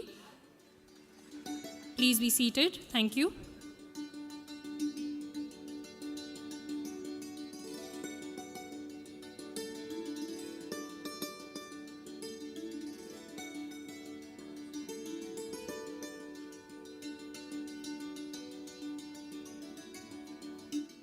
You may all access the event flow from the 10 card QR code available on your tables.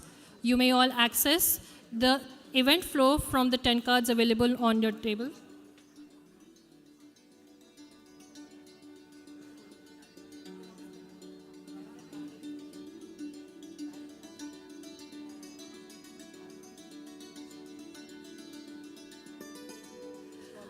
I have just received information that the compendium for BRICS Bara is available on the 10 card, and it will go live once the compendium is released on the stage.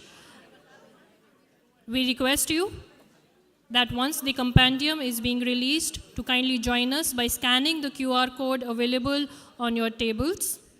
The compendium QR code will go live once the honorable dignitaries on the dais release the compendium of BRICS Bara.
Once again, I take this opportunity to welcome all our esteemed dignitaries, all our representatives from various embassies, our honored ambassadors, our governing body members of BRICS. Thank you for joining us today. We will be beginning very shortly, I request all the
Ladies and gentlemen, Shri Kailash Khair has joined us.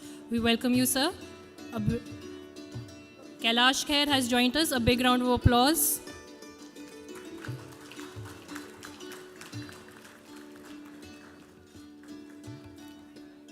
We welcome you, sir.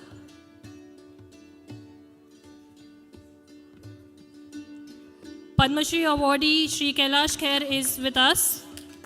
A huge round of applause.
Hello.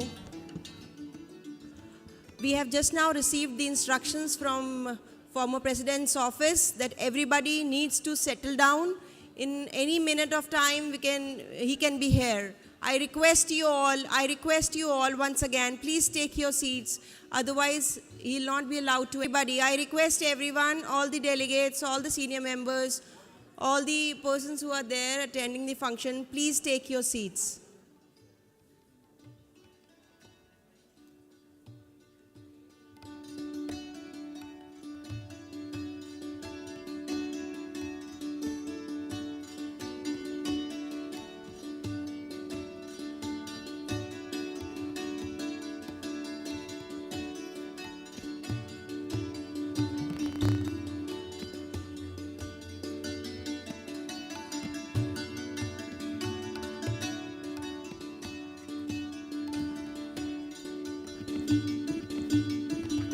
Ladies and gentlemen, kindly take your seats as our Honorable Chief Guest, former President of India, Honorable Shri Ramnath Kovind, is about to arrive. A few words before he arrives. Shri Ramnath Kovind served as the President of India from 2017 to 2022. A commerce and law degree holder from Kanpur University, he moved to Delhi in order to take the civil services examination.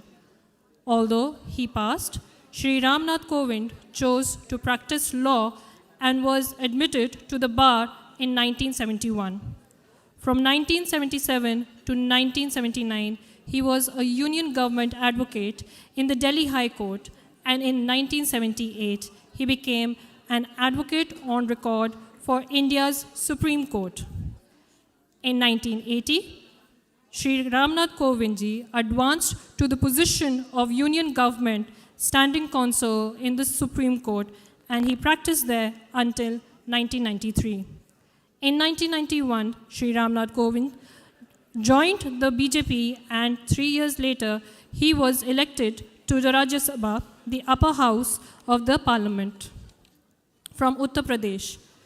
During his 12 years in that body, he served on various committees, including those on law, justice, social justice and empowerment, and welfare of scheduled caste and scheduled tribes. He was part of the Indian delegation to the United Nations and spoke before the General Assembly in 2002. In 2015, Ramnath Kovindji was appointed governor of the state of Bihar. His non-confrontational approach to political problem earned him praise across the political spectrum, and he was sworn in as India's 14th president in July 2017. Ladies and gentlemen, Sir will be arriving shortly. Once again, I request you all to kindly please keep your cell phones on silent as we await our Honorable Chief Guest.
Ladies and gentlemen, the Honorable President is about to arrive.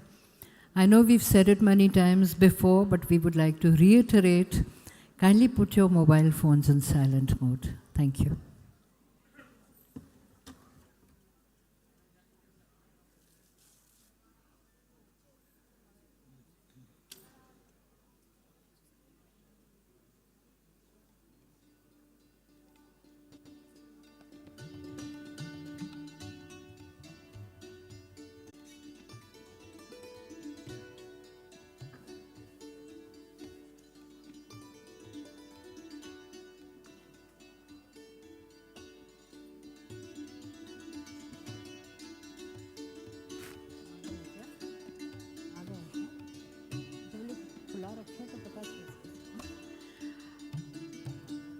We've just been informed that the Honorable former President of India has arrived at the venue.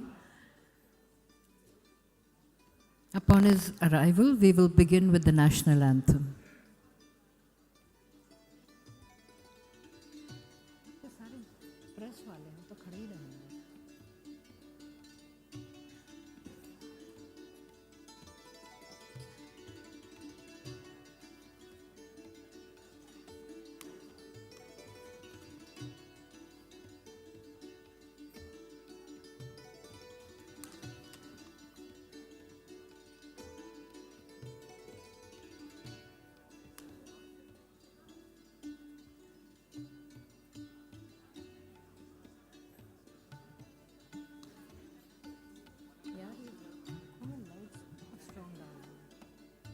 बहुत strong डाल रहे हैं just tell them थोड़ा कम करें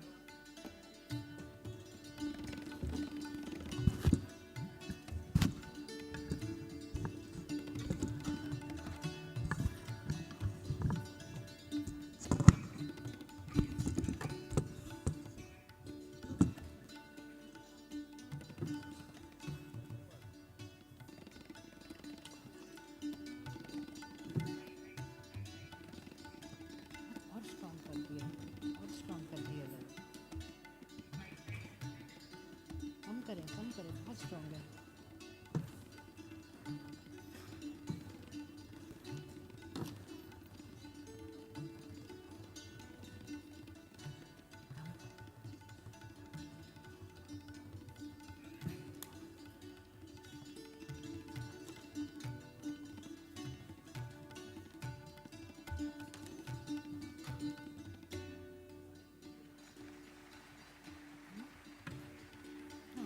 तभी बोलेंगे ना when he enters the इन्होंने बंदी कर दी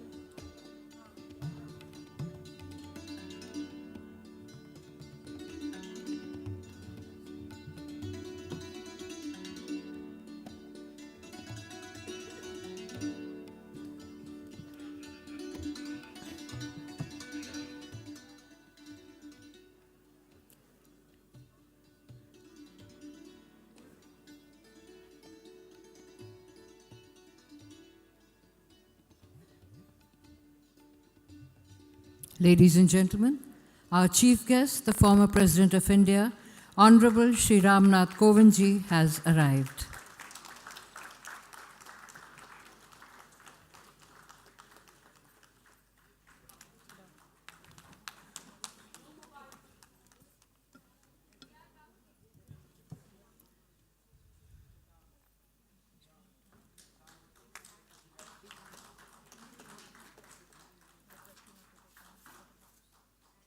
Kindly rise for the national anthem.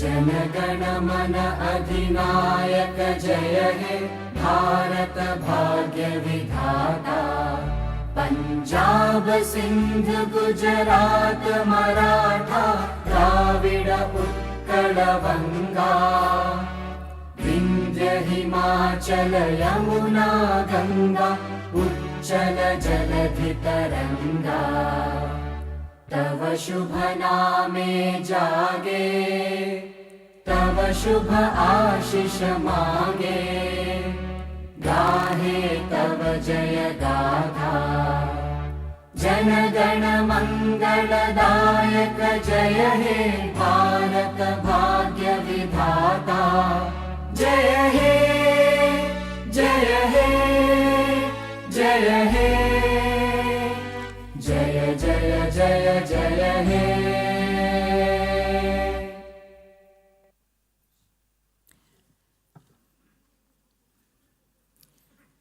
In India, the auspicious lamp or diya represents the triumph over light, of light over dark, good over evil. I request honored chief guest, former President of India, Shri Ramnath Kovindji, our guest of honor, Shri K.J. Alphonse, former Union Minister of State for Tourism, Independent Charge, Government of India, and our keynote speaker, Shri C.K. Mishra, former Secretary, Ministry of Environment, Forest and Climate Change, and Ministry of Health and Family Welfare, Government of India, to kindly light the ceremonial lamp. We request members of the reception committee from BRICS CCI to kindly join in the lamp lighting ceremony. Om swasti na indra vredasravaha swasti na pokal vishvavedaha swasti na stariksho arishkaneme swasti no brihaspatridadhatu Om paya prithivyam paya orkade kupayo divyantarikshe payodhaha payasvadehe pradeshah santo mayam Om Vishnorakamase Vishno Shnatresto Vishno Shyorase Vishno. Thank you. We request you to kindly take your seats in the hall.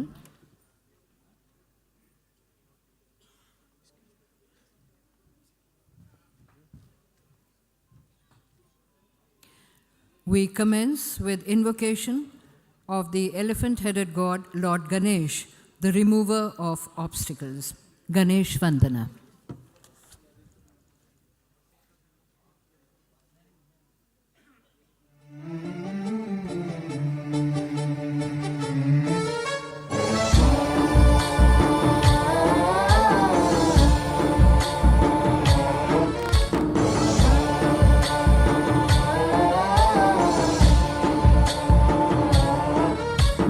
गणनायकाय गणदैवताय गणाध्यक्षाय धीमहि गुणशरीराय गुणमण्डिताय गुणेशानाय धीमहि गुणातीताय गुणाधीशाय गुणप्रविष्टाय धीमहि एकदन्ताय वक्रतुण्डाय गौरीतनयाय धीमहि गजेशानाय भालचन्द्राय श्रीगणेशाय धीमहि एकदन्ताय वक्रतुण्डाय गौरीतनयाय धीमहि गजेशानाय भालचन्द्राय श्रीगणेशाय धीमहि।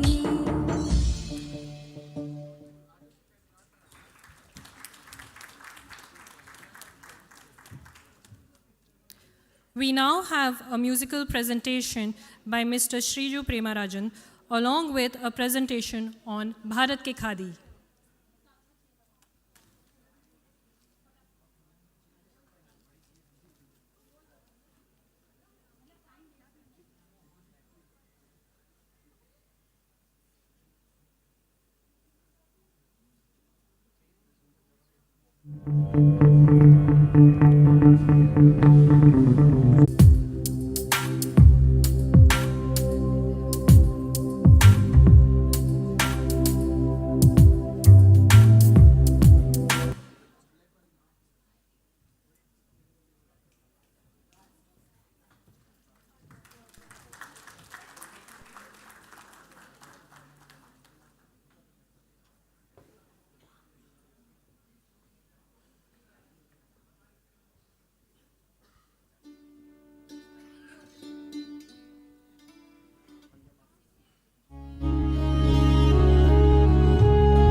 सुजला सुफला मलयज शीतला शस्य श्यामला मातरं वन्दे मातरम् शुभ्रज्योत्स्ना पुलकितयामिनीं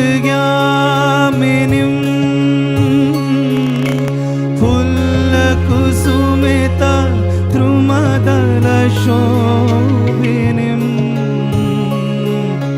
सुहासिनीं सुमधुरभाषिणीं सुखदां वरदां मातरं Vande Mataram. Thank you.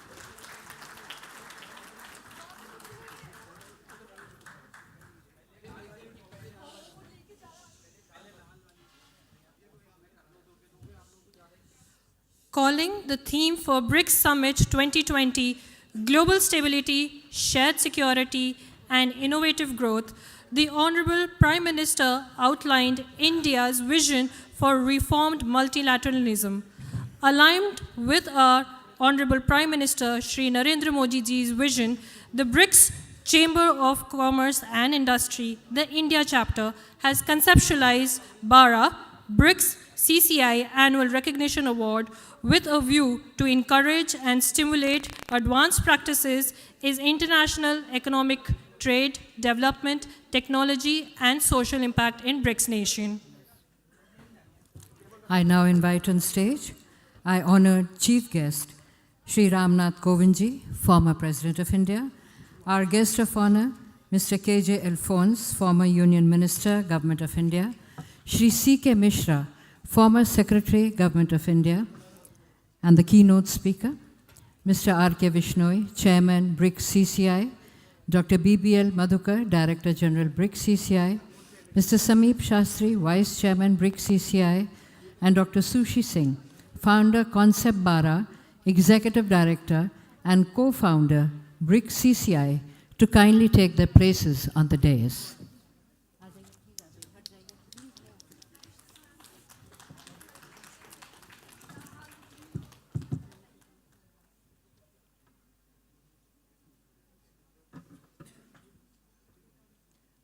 A huge round of applause for our honored dignitaries.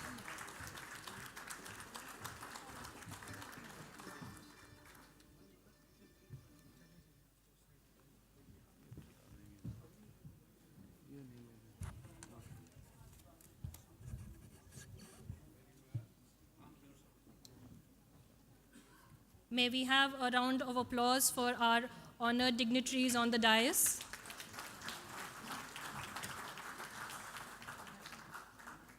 Esteemed guests, honored delegates, today we stand on the threshold of an exceptional journey which is spearheaded by Dr. Sushi Singh. Dr. Singh has been a BRICS CCI founding member from the start. We express our heartfelt appreciation to Dr. Sushi Singh for leading our team and orchestrating this remarkable event. I request her to kindly come up and render the welcome address.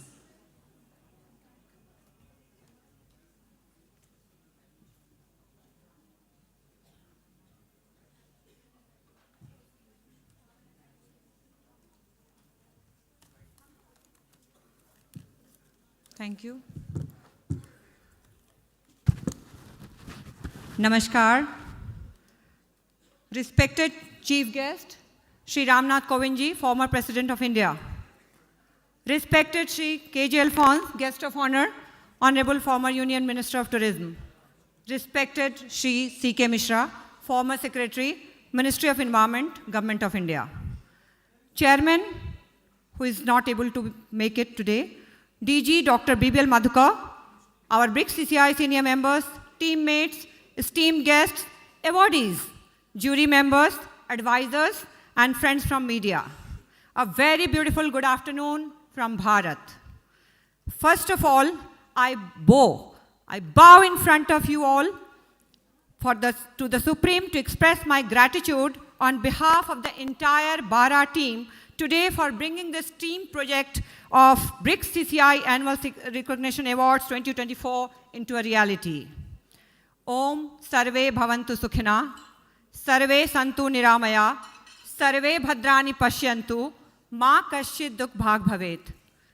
Om, may all be happy, may all be free from illness, may all see what is auspicious, spiritually uplifting. May no one suffer in any way. Om, peace, peace, peace. This is what our culture has taught us, to live every moment in gratitude. So first of all, I express my deepest gratitude to our chief guest and everyone present here for joining us in the celebration. It is my proud privilege and lifetime honor to welcome Sri Ramnath Kovindji, former President of India, today on behalf of BRICS Chamber of Commerce and Industry. We are humbled and indebted to you, sir.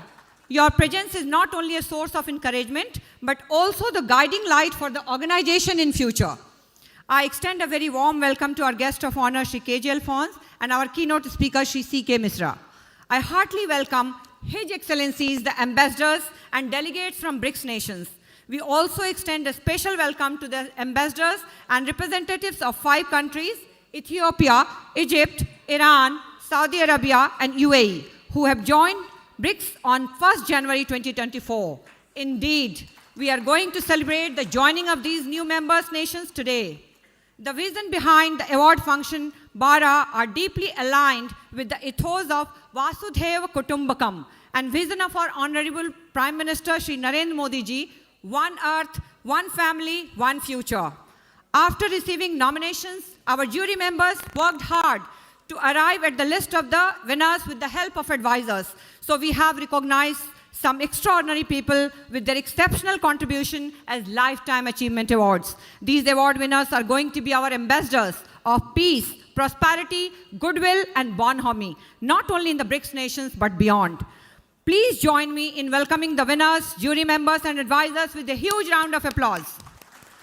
BRICS CCI today is releasing a compendium, Nirantarta, a journey towards sustainable growth and innovation, which aims to serve as an essential source for policymakers, academicians, scholars, students, and business community. I welcome each one of those who are associated with the preparedness of compendium. Talking of sustainability, as the theme today, the ceremony had also included a panel discussion with eminent speakers from BRICS countries in the morning. We welcome them and thank them profusely. In the same vein of sustainability, today we are presenting Bharat Ki Khadi as sentiment of India and millet as symbol of new lifestyle change of India. To give a message from this platform to express a mindset of sustainable world, and we welcome all those who are connected with these efforts. Culture and ethos are the only threads which bind people beyond nations and religions. Therefore, I request you all to join hands with me to welcome our performers of today from BRICS nations, which shall add flavor to our celebrations today. We welcome friends from media to witness a dream coming into reality before we walk ahead with the day program. It is my duty to welcome our seniors from Chamber, whose guidance helped us to create this signature event. It is said that dreams do not require money, but to make it realize, it needs waking up from the dream and make sincere, dedicated efforts towards it. This is what we have done as BARA team today. We are humbled with your presence, sir, and we welcome each one of you. Once again, thank you and Jai Hind.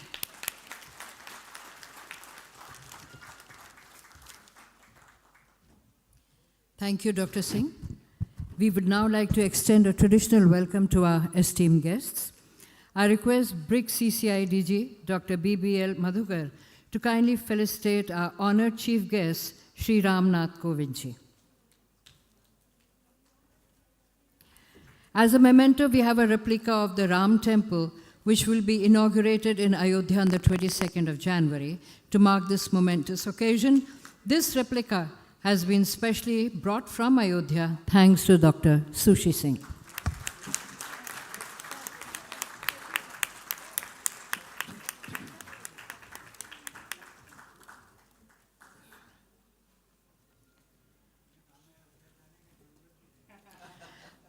I request Vice Chairman, BRICS CCI, Mr. Ashok Kumar Singh, to kindly felicitate our guest of honor, Shri K.J. Alphonse.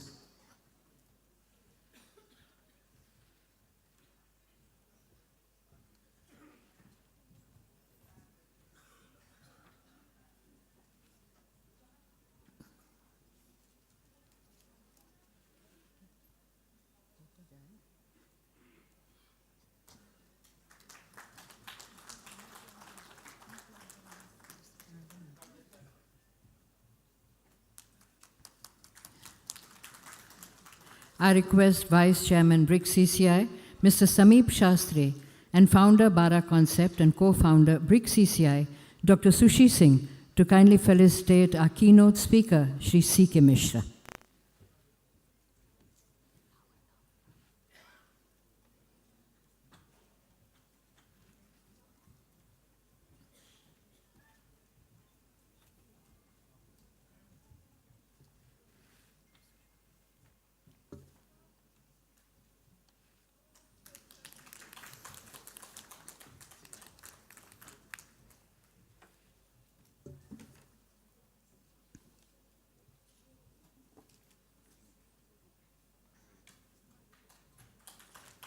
Thank you.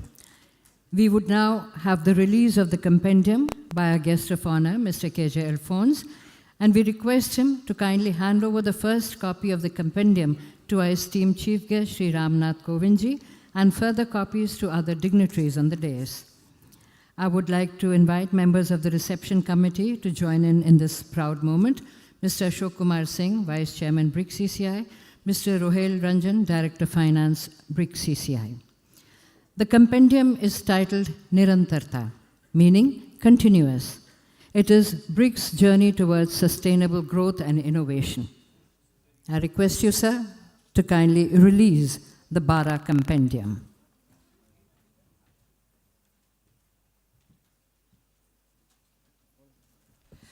BRICS CCI Compendium Nirantarta, BRICS' journey towards sustainable growth and innovation is aligned with the ethos of Vasudhaiva Kutumbakam, one earth, one family, one future. Keeping in mind the theme of sustainability, we have not printed the compendium.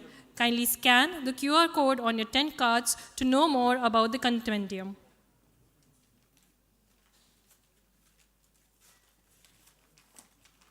Ladies and gentlemen, presenting to you the BRICS Bara Compendium Nirantarta. Can we have a huge round of applause?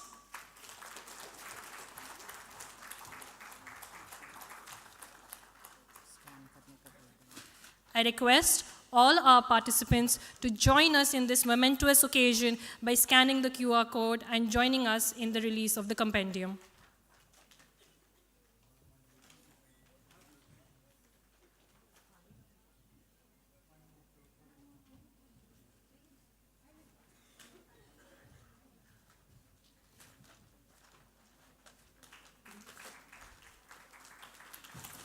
Ladies and gentlemen, presenting BRICS Bara Compendium Nirantarta.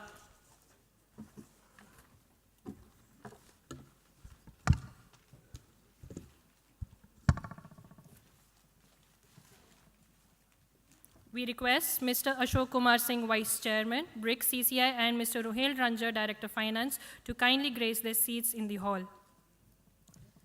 BRICS Bara takes this opportunity to acknowledge and thank, by way of awards, all the endeavors of those who are truly committed to ensure that they do good for the planet and to the people. I request the Honorable Chief Guest and other dignitaries on the dais to kindly come forward to acknowledge the contribution of these extraordinary people. BRICS CCI Lifetime Achievement Award for Social Change goes posthumously to Padma Bhushan awardee, late Dr. Bindeshwar Pathak.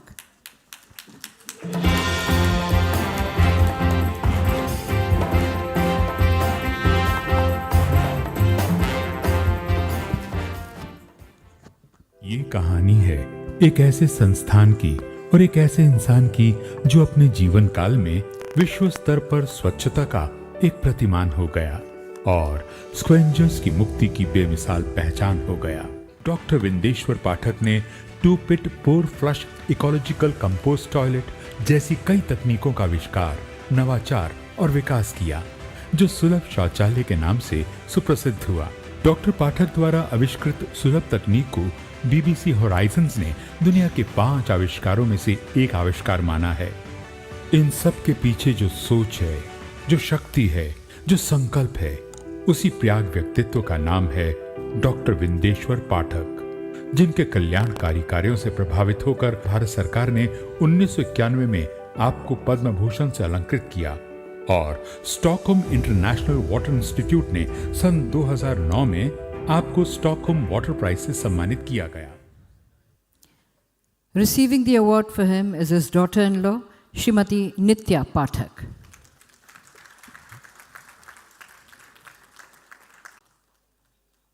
Thank you. BRICS CCI Business Excellence Award Entrepreneur for the year 2023-24 goes to Padma Bhushan awardee, Ms. Kiran Mazumdar Shaw.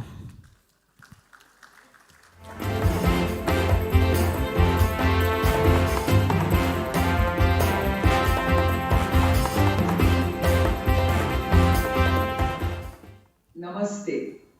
BRICS Chamber of Commerce and Industry Business Excellence Award for Entrepreneurship. BRICS CCI, which is working to promote commerce and industry among the BRICS nations.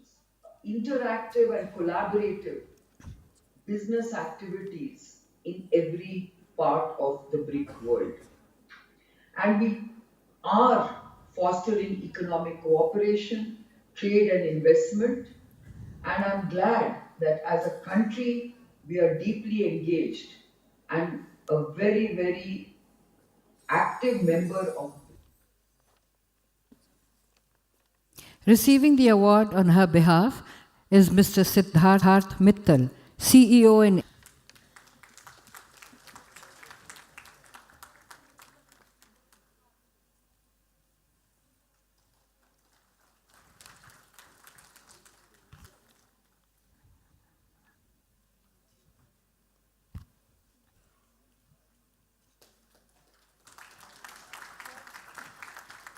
Thank you. BRICS CCI Melody Maestro of India Award goes to Padma Shri awardee, Shri Kailash Kher.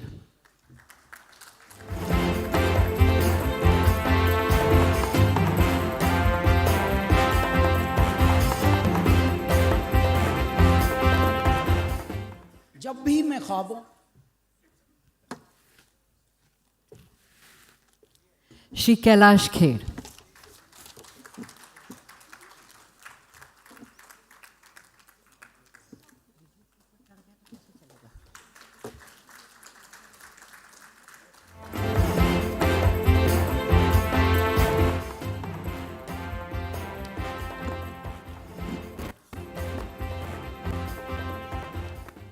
जब भी मैं ख्वाबों में होता हूँ सबको है लगता मैं सोता हूँ होता हूँ सबसे जो मैं जुदा तो उसकी पनाहों में होता हूँ.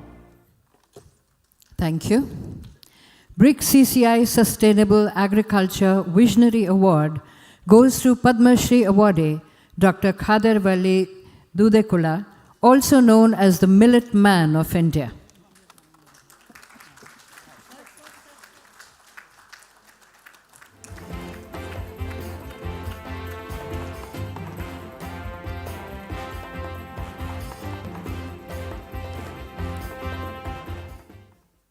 Food is right, there is no need of medicine.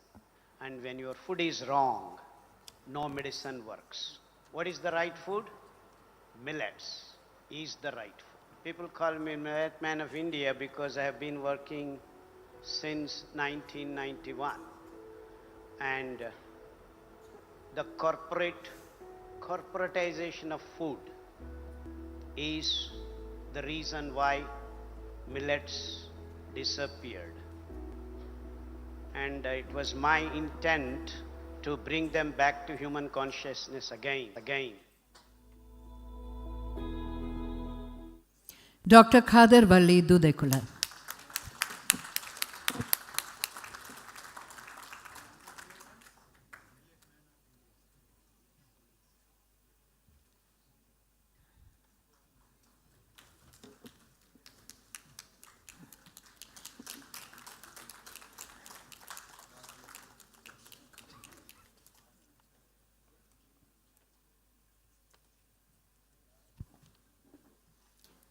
Thank you. BRICS CCI jury recommended Global Compassion Ambassador Award to Mohanji Foundation.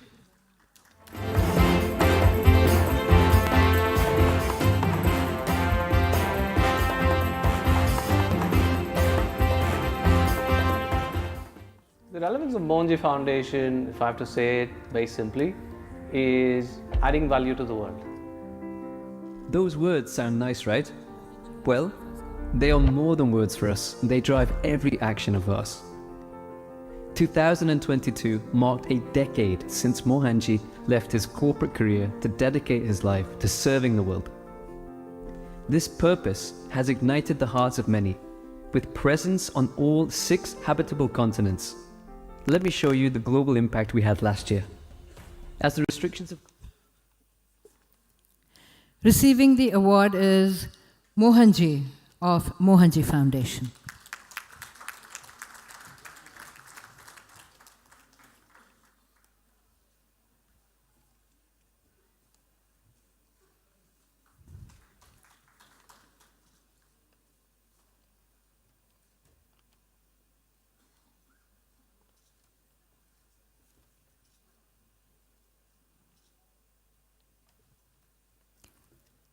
Thank you. BRICS CCI Living Legend and Icon for Community Excellence is awarded to Padma Bhushan awardee Srimati Rajashri Birla.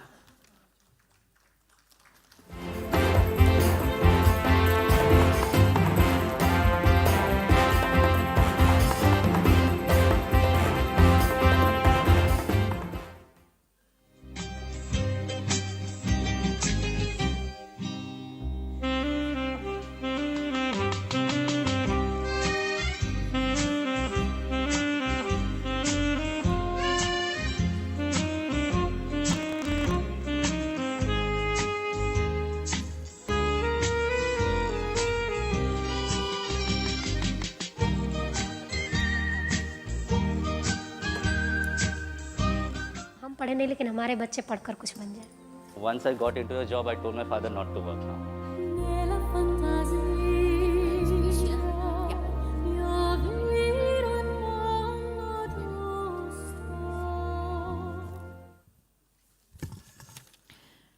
Srimati Rajashri Birla.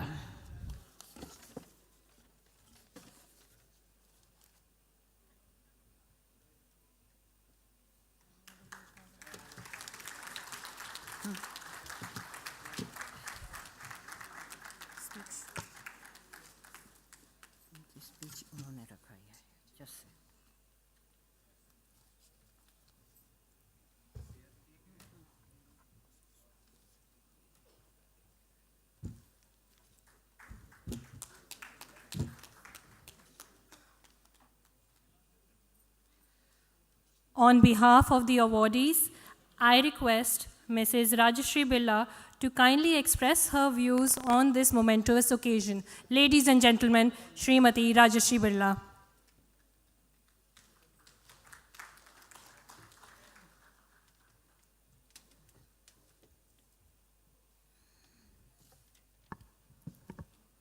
The Honorable former President of India, Sri Ram Nathji Kovind, and distinguished guests.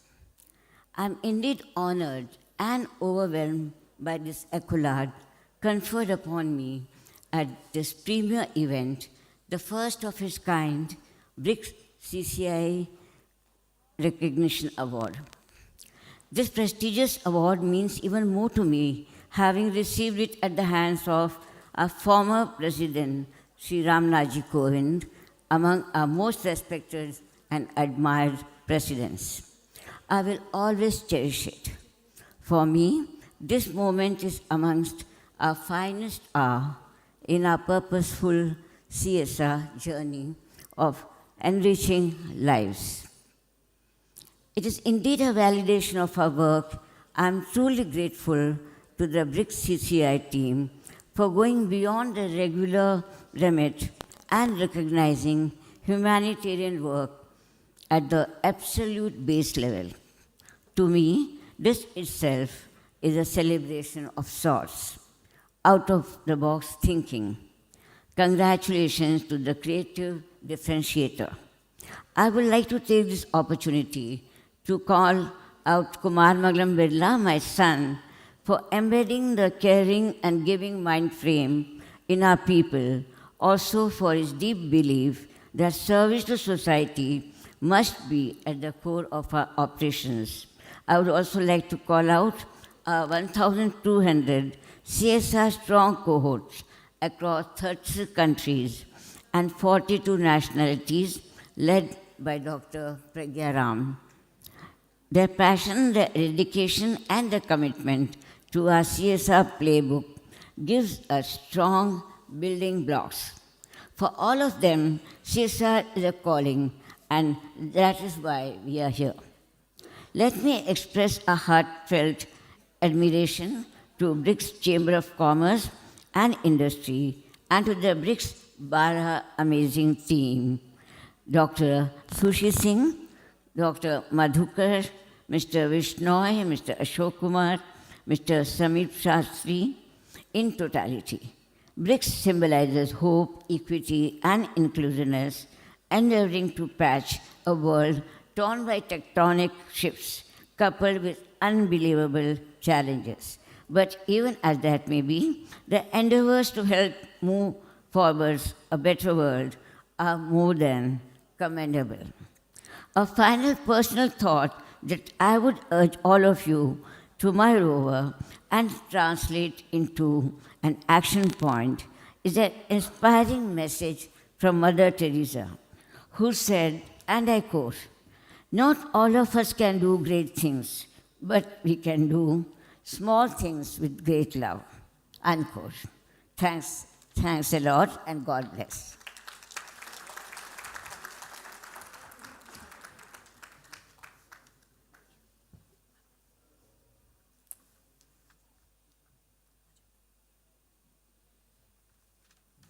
We request the winners to kindly give your media bites as well. We are all very enthusiastic to have you amongst us.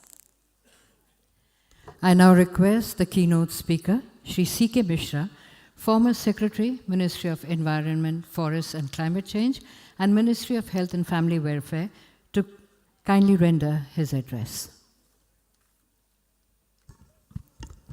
Thank you so much. Honorable former President of India, most respected Sri Ramnath Kovindji, distinguished personalities on the dais, delegates, ladies and gentlemen, it's indeed a great day to be present in such an outstanding function, running across countries, running across sentiments. And it's indeed even a greater privilege to be amidst personality and the distinguished former President of India. I find it my privilege, and thank you for BRICS CCI for granting me this opportunity. You know, given the limitation of time, I would like to only make 3 quick points.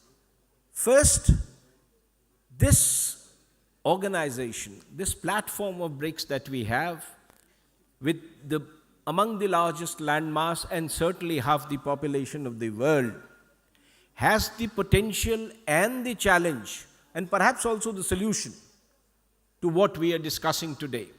And if we are not able to harness this to our advantage, it will be a great loss for humanity. So we need to work out processes, procedures, and schemes where this platform will come to deliver. In the morning, sir, we were discussing about sustainability. And if you ask me, if this platform can deliver on sustainability, major problems of the globe get sorted out. But it won't happen as it is, because sustainability has to become lifestyle. It's not about simply sustainable production as we talk about in commerce and industry. I mean, they don't have an option. It's no longer an option, you have to do it. But sustainability assumes significance not just in sustainable production, but also in sustainable consumption. And I think as partner countries in the BRICS platform, we need to look at this very carefully and see how we can develop this concept of sustainable consumption. You know, infinite resources will never be there. Demands will always be infinite. How we marry the two and limit our demands or learn to regenerate enough for the future is what will guide us in days to come. So I think that is where this entire platform needs to be created, particularly for businesses and commerce. The third issue that I'd like to raise is, since all are represented here, the criticality in doing any of this is partnership. And it is this partnership that we need to build, whether it is in the field of sustainability, or you talk about health, you talk about infrastructure, you talk about technology, or you talk about connectivity. It is this partnership which is really going to guide us in future. And partnership should not just be about creating a common agenda and creating a common platform. Partnership should convert into sharing and learning. The knowledge is every country, every nook and corner of the globe, every corner of India, for example, we are experimenting with a lot of things. And there are many things which have happened, similar things which have happened earlier, but we do not have that resource bank to actually fall back upon that. It also reflects very poorly because the technology and finance, two critical legs that are required to do this, are not available globally. So I think it's time. If something is not available globally, let us form a block to make it available locally. And it is for everyone to take this on. Otherwise, perhaps we will not reach the milestone that we want to reach. In this gathering, I think it has the potential to at least create a knowledge base that is transformative and can change lives everywhere. Ladies and gentlemen, with this, I would like to thank you once again for having invited me here. I would not like to take any more time in the august presence of the former president. Thank you so much. Thank you so much, sir, for your kind address. Now, I request our guest of honor, Shri K.J. Alphonse, former Union Minister, State for Tourism, Independent in Charge, Government of India, to speak on this occasion. We welcome you, sir.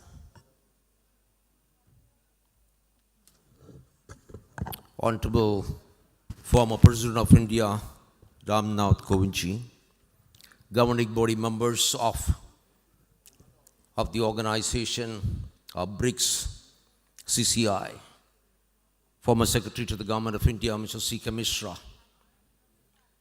Their Excellencies, ladies and gentlemen, I'm extremely privileged to share the stage with the Honorable former President, whom I have known for a long time, from the time I was Commissioner of the Delhi Development Authority.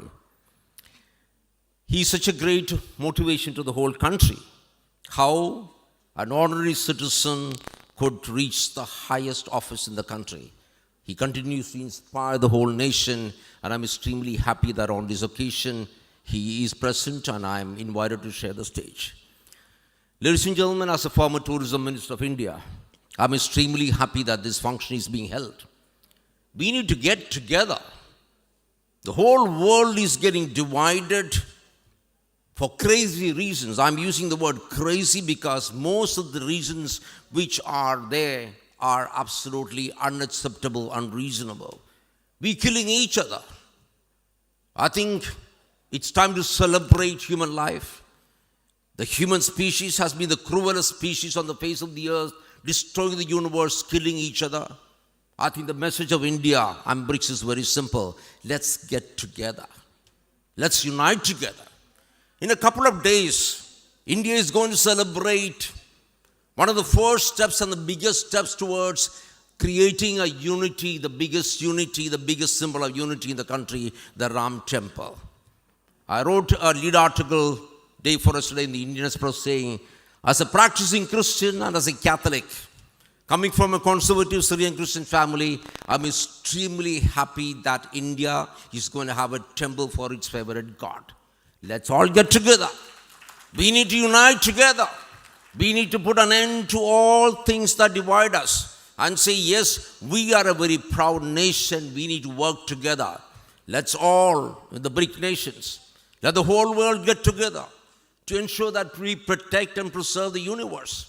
And that, as Mr. C.K. Mishra said, has to begin with each of us. I'm sorry being autobiographical. The only blue blazer I have is from my IAS Academy days 44 years back. 44 years back as a minister, I wore it every time, and there's a 44-year-old blue blazer. Why do I need a second blue blazer? The shoes I'm wearing now, and that's only black shoes I have, is 13 years old.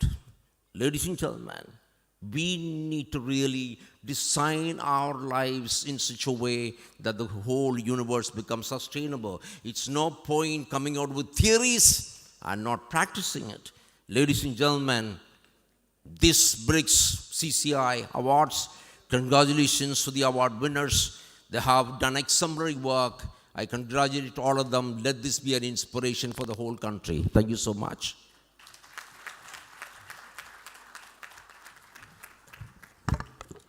Thank you, sir, for your motivating address. We're extremely grateful to our chief guest, Sri Ramnath Kovindji, the 14th President of India, for having taken time out for us. Sir, I request you to kindly address the gathering. We humbly seek your guidance and your blessings.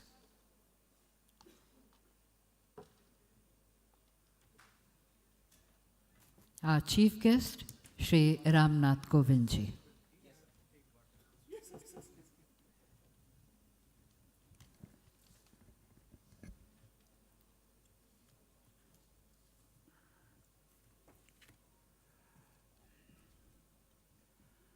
Sri C.K.J. Alphonse, former Union Minister of State for Tourism, whom we were hearing. Sri C.K. Mishra, former Secretary, Ministry of Environment, Forest and Climate Change, and Ministry of Health and Family Welfare. Director General, Dr. B.B.L. Madhukar, Vice Chairman Sri Sameep Sastri ji, Co-founder Dr. Sushi Singh, ladies and gentlemen, namaskar to everybody. Thank you for the warm welcome. It is indeed an honor for me to be here with you today.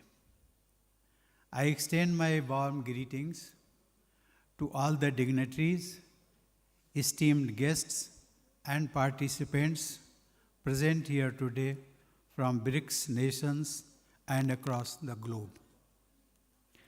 My special congratulations to all the awardees. Ladies and gentlemen, we all gather here today not just to celebrate excellence, but also witness a historic moment. Earlier this month, 5 new countries were included in the BRICS: New Egypt, Ethiopia, Iran, Saudi Arabia, and UAE are also part of the BRICS family. This marks a significant milestone in our collective journey and underscores the growing influence of our united voice.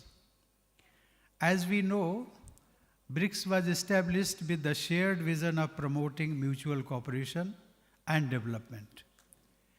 It collectively represents a substantial portion of the world's population, land mass, and economic output. Each member nation brings unique resources, expertise, and markets to the table, fostering a platform for collaborative economic growth and trade. By working together, BRICS nations amplify their individual strength and contribute significantly to global economic development. BRICS also serves as a powerful advocate for reforms in the global governance structures. We stand together for a more inclusive, democratic, and representative global governance system that better reflects contemporary realities. Moreover, BRICS plays a vital role in addressing global challenges ranging from climate change to public health crisis. The member nations collaborate on issues of common concern, sharing best practices, resources, and technological advancements to find collective solutions that benefit not only the member countries but the entire world. This is the concept of Vasudhaiva Kutumbakam. We have to take care of every human being. And for that reason, we all say, Sarve Bhavantu Sukhna, Sarve Santu Niramaya. The theme of this event, that is Invest in Our Planet, aligns perfectly with Prime Minister Narendra Modi's vision of reformed multilateralism, emphasizing collaboration and innovation for global progress and peace. Ladies and gentlemen, today we gather to celebrate excellence across diverse fields through the BRICS CCI Annual Recognition Awards by honoring individuals and organizations for their remarkable contributions to responsible business practices, development, and innovation. Sorry. I congratulate each of the awardees and commend them for their outstanding contributions. You are indeed leaders shaping up this planet's green future in multiple domains. These awards are a testament to your dedication to excellence and your positive impact on society. I am happy to note that a compendium has also been prepared as part of this initiative. This compendium will serve as a valuable repository of advanced practices in international economics, trade, technology, and social impact. It is a testament to our collective commitment to knowledge sharing and capacity building within the BRICS community. I also congratulate BRICS CCI for instituting these awards. This commendable initiative not only reflects your commitment to recognizing excellence, but also underscores your dedication to fostering culture of innovation, excellence, and collaboration. This will encourage individuals and organizations to strive for excellence, push boundaries, and make a meaningful impact. Such recognition not only inspires the recipients, but also sets a benchmark for others. Ladies and gentlemen, we do not inherit the earth from our ancestors. We borrow it from our children. And herein lies the importance of sustainable development. Numerous global challenges and crises that we face today, like climate change, biodiversity loss, resource depletion, and soil degradation, make it evidently clear that sustainability is the key to creating a world where ecological balance, social equity, and economic vitality coexist.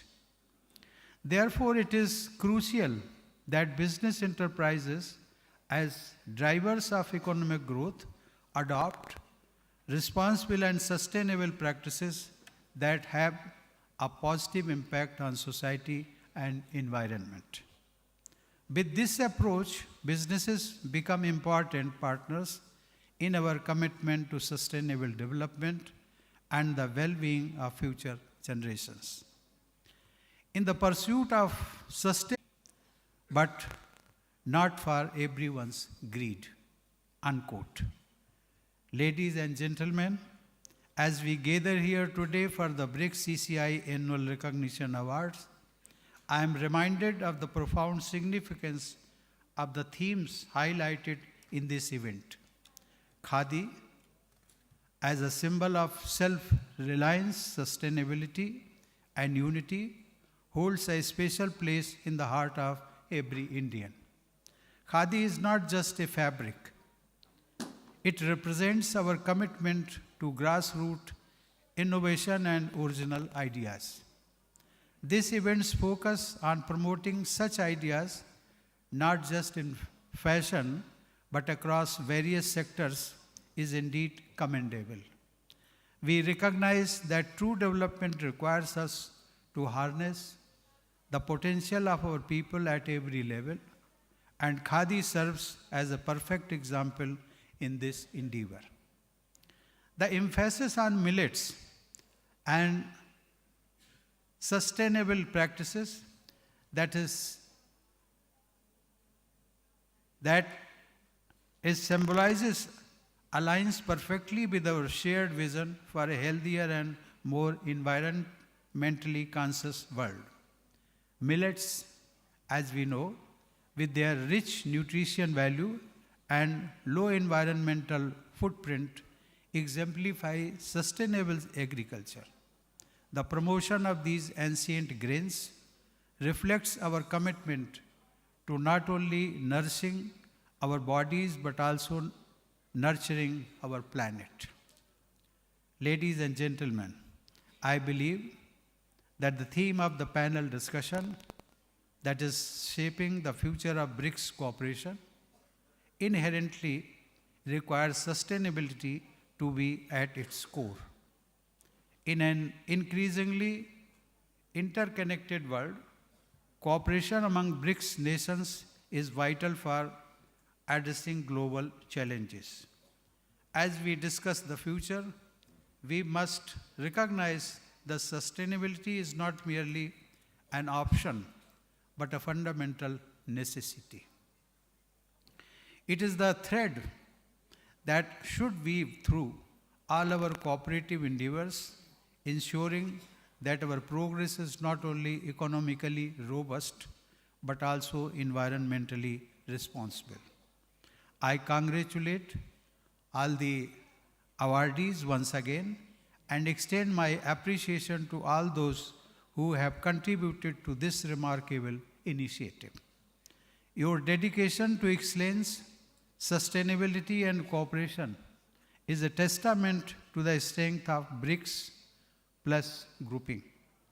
Let us use this platform to inspire and drive positive change, not just within our nations, but for the entire world. Ladies and gentlemen, in our collective journey, let us renew our shared commitment towards building a sustainable and prosperous future. Together, we can overcome challenges and seize opportunities to create a better world. I look forward to the enlightening discussions and celebrations that lie ahead. Thank you. Jai Hind.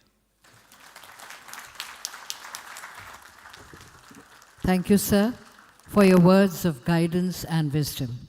Ladies and gentlemen, kindly rise for the national anthem.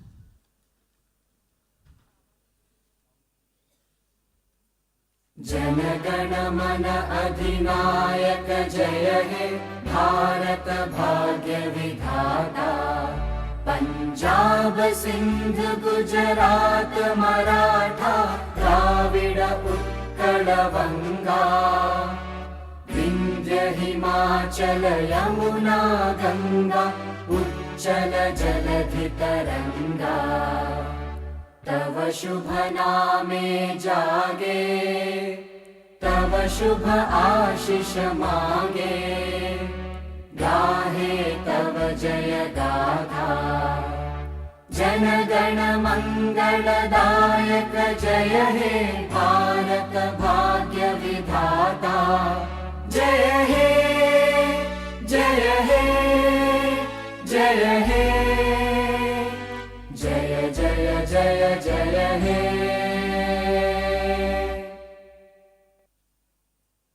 Thank you.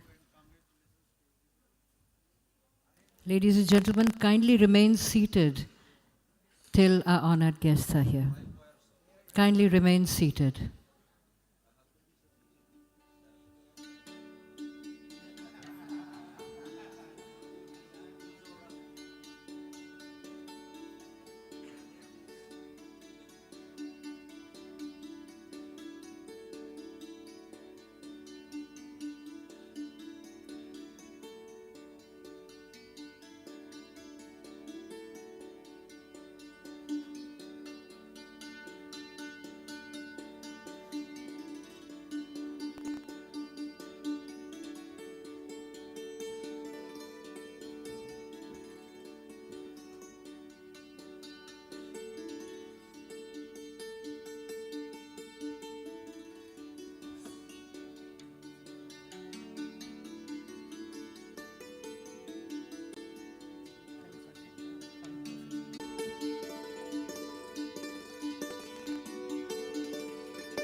Ladies and gentlemen, the program will continue from 2:15 p.m. onwards, some cultural programs and the awards ceremony from 2:15 p.m. onwards. Thank you.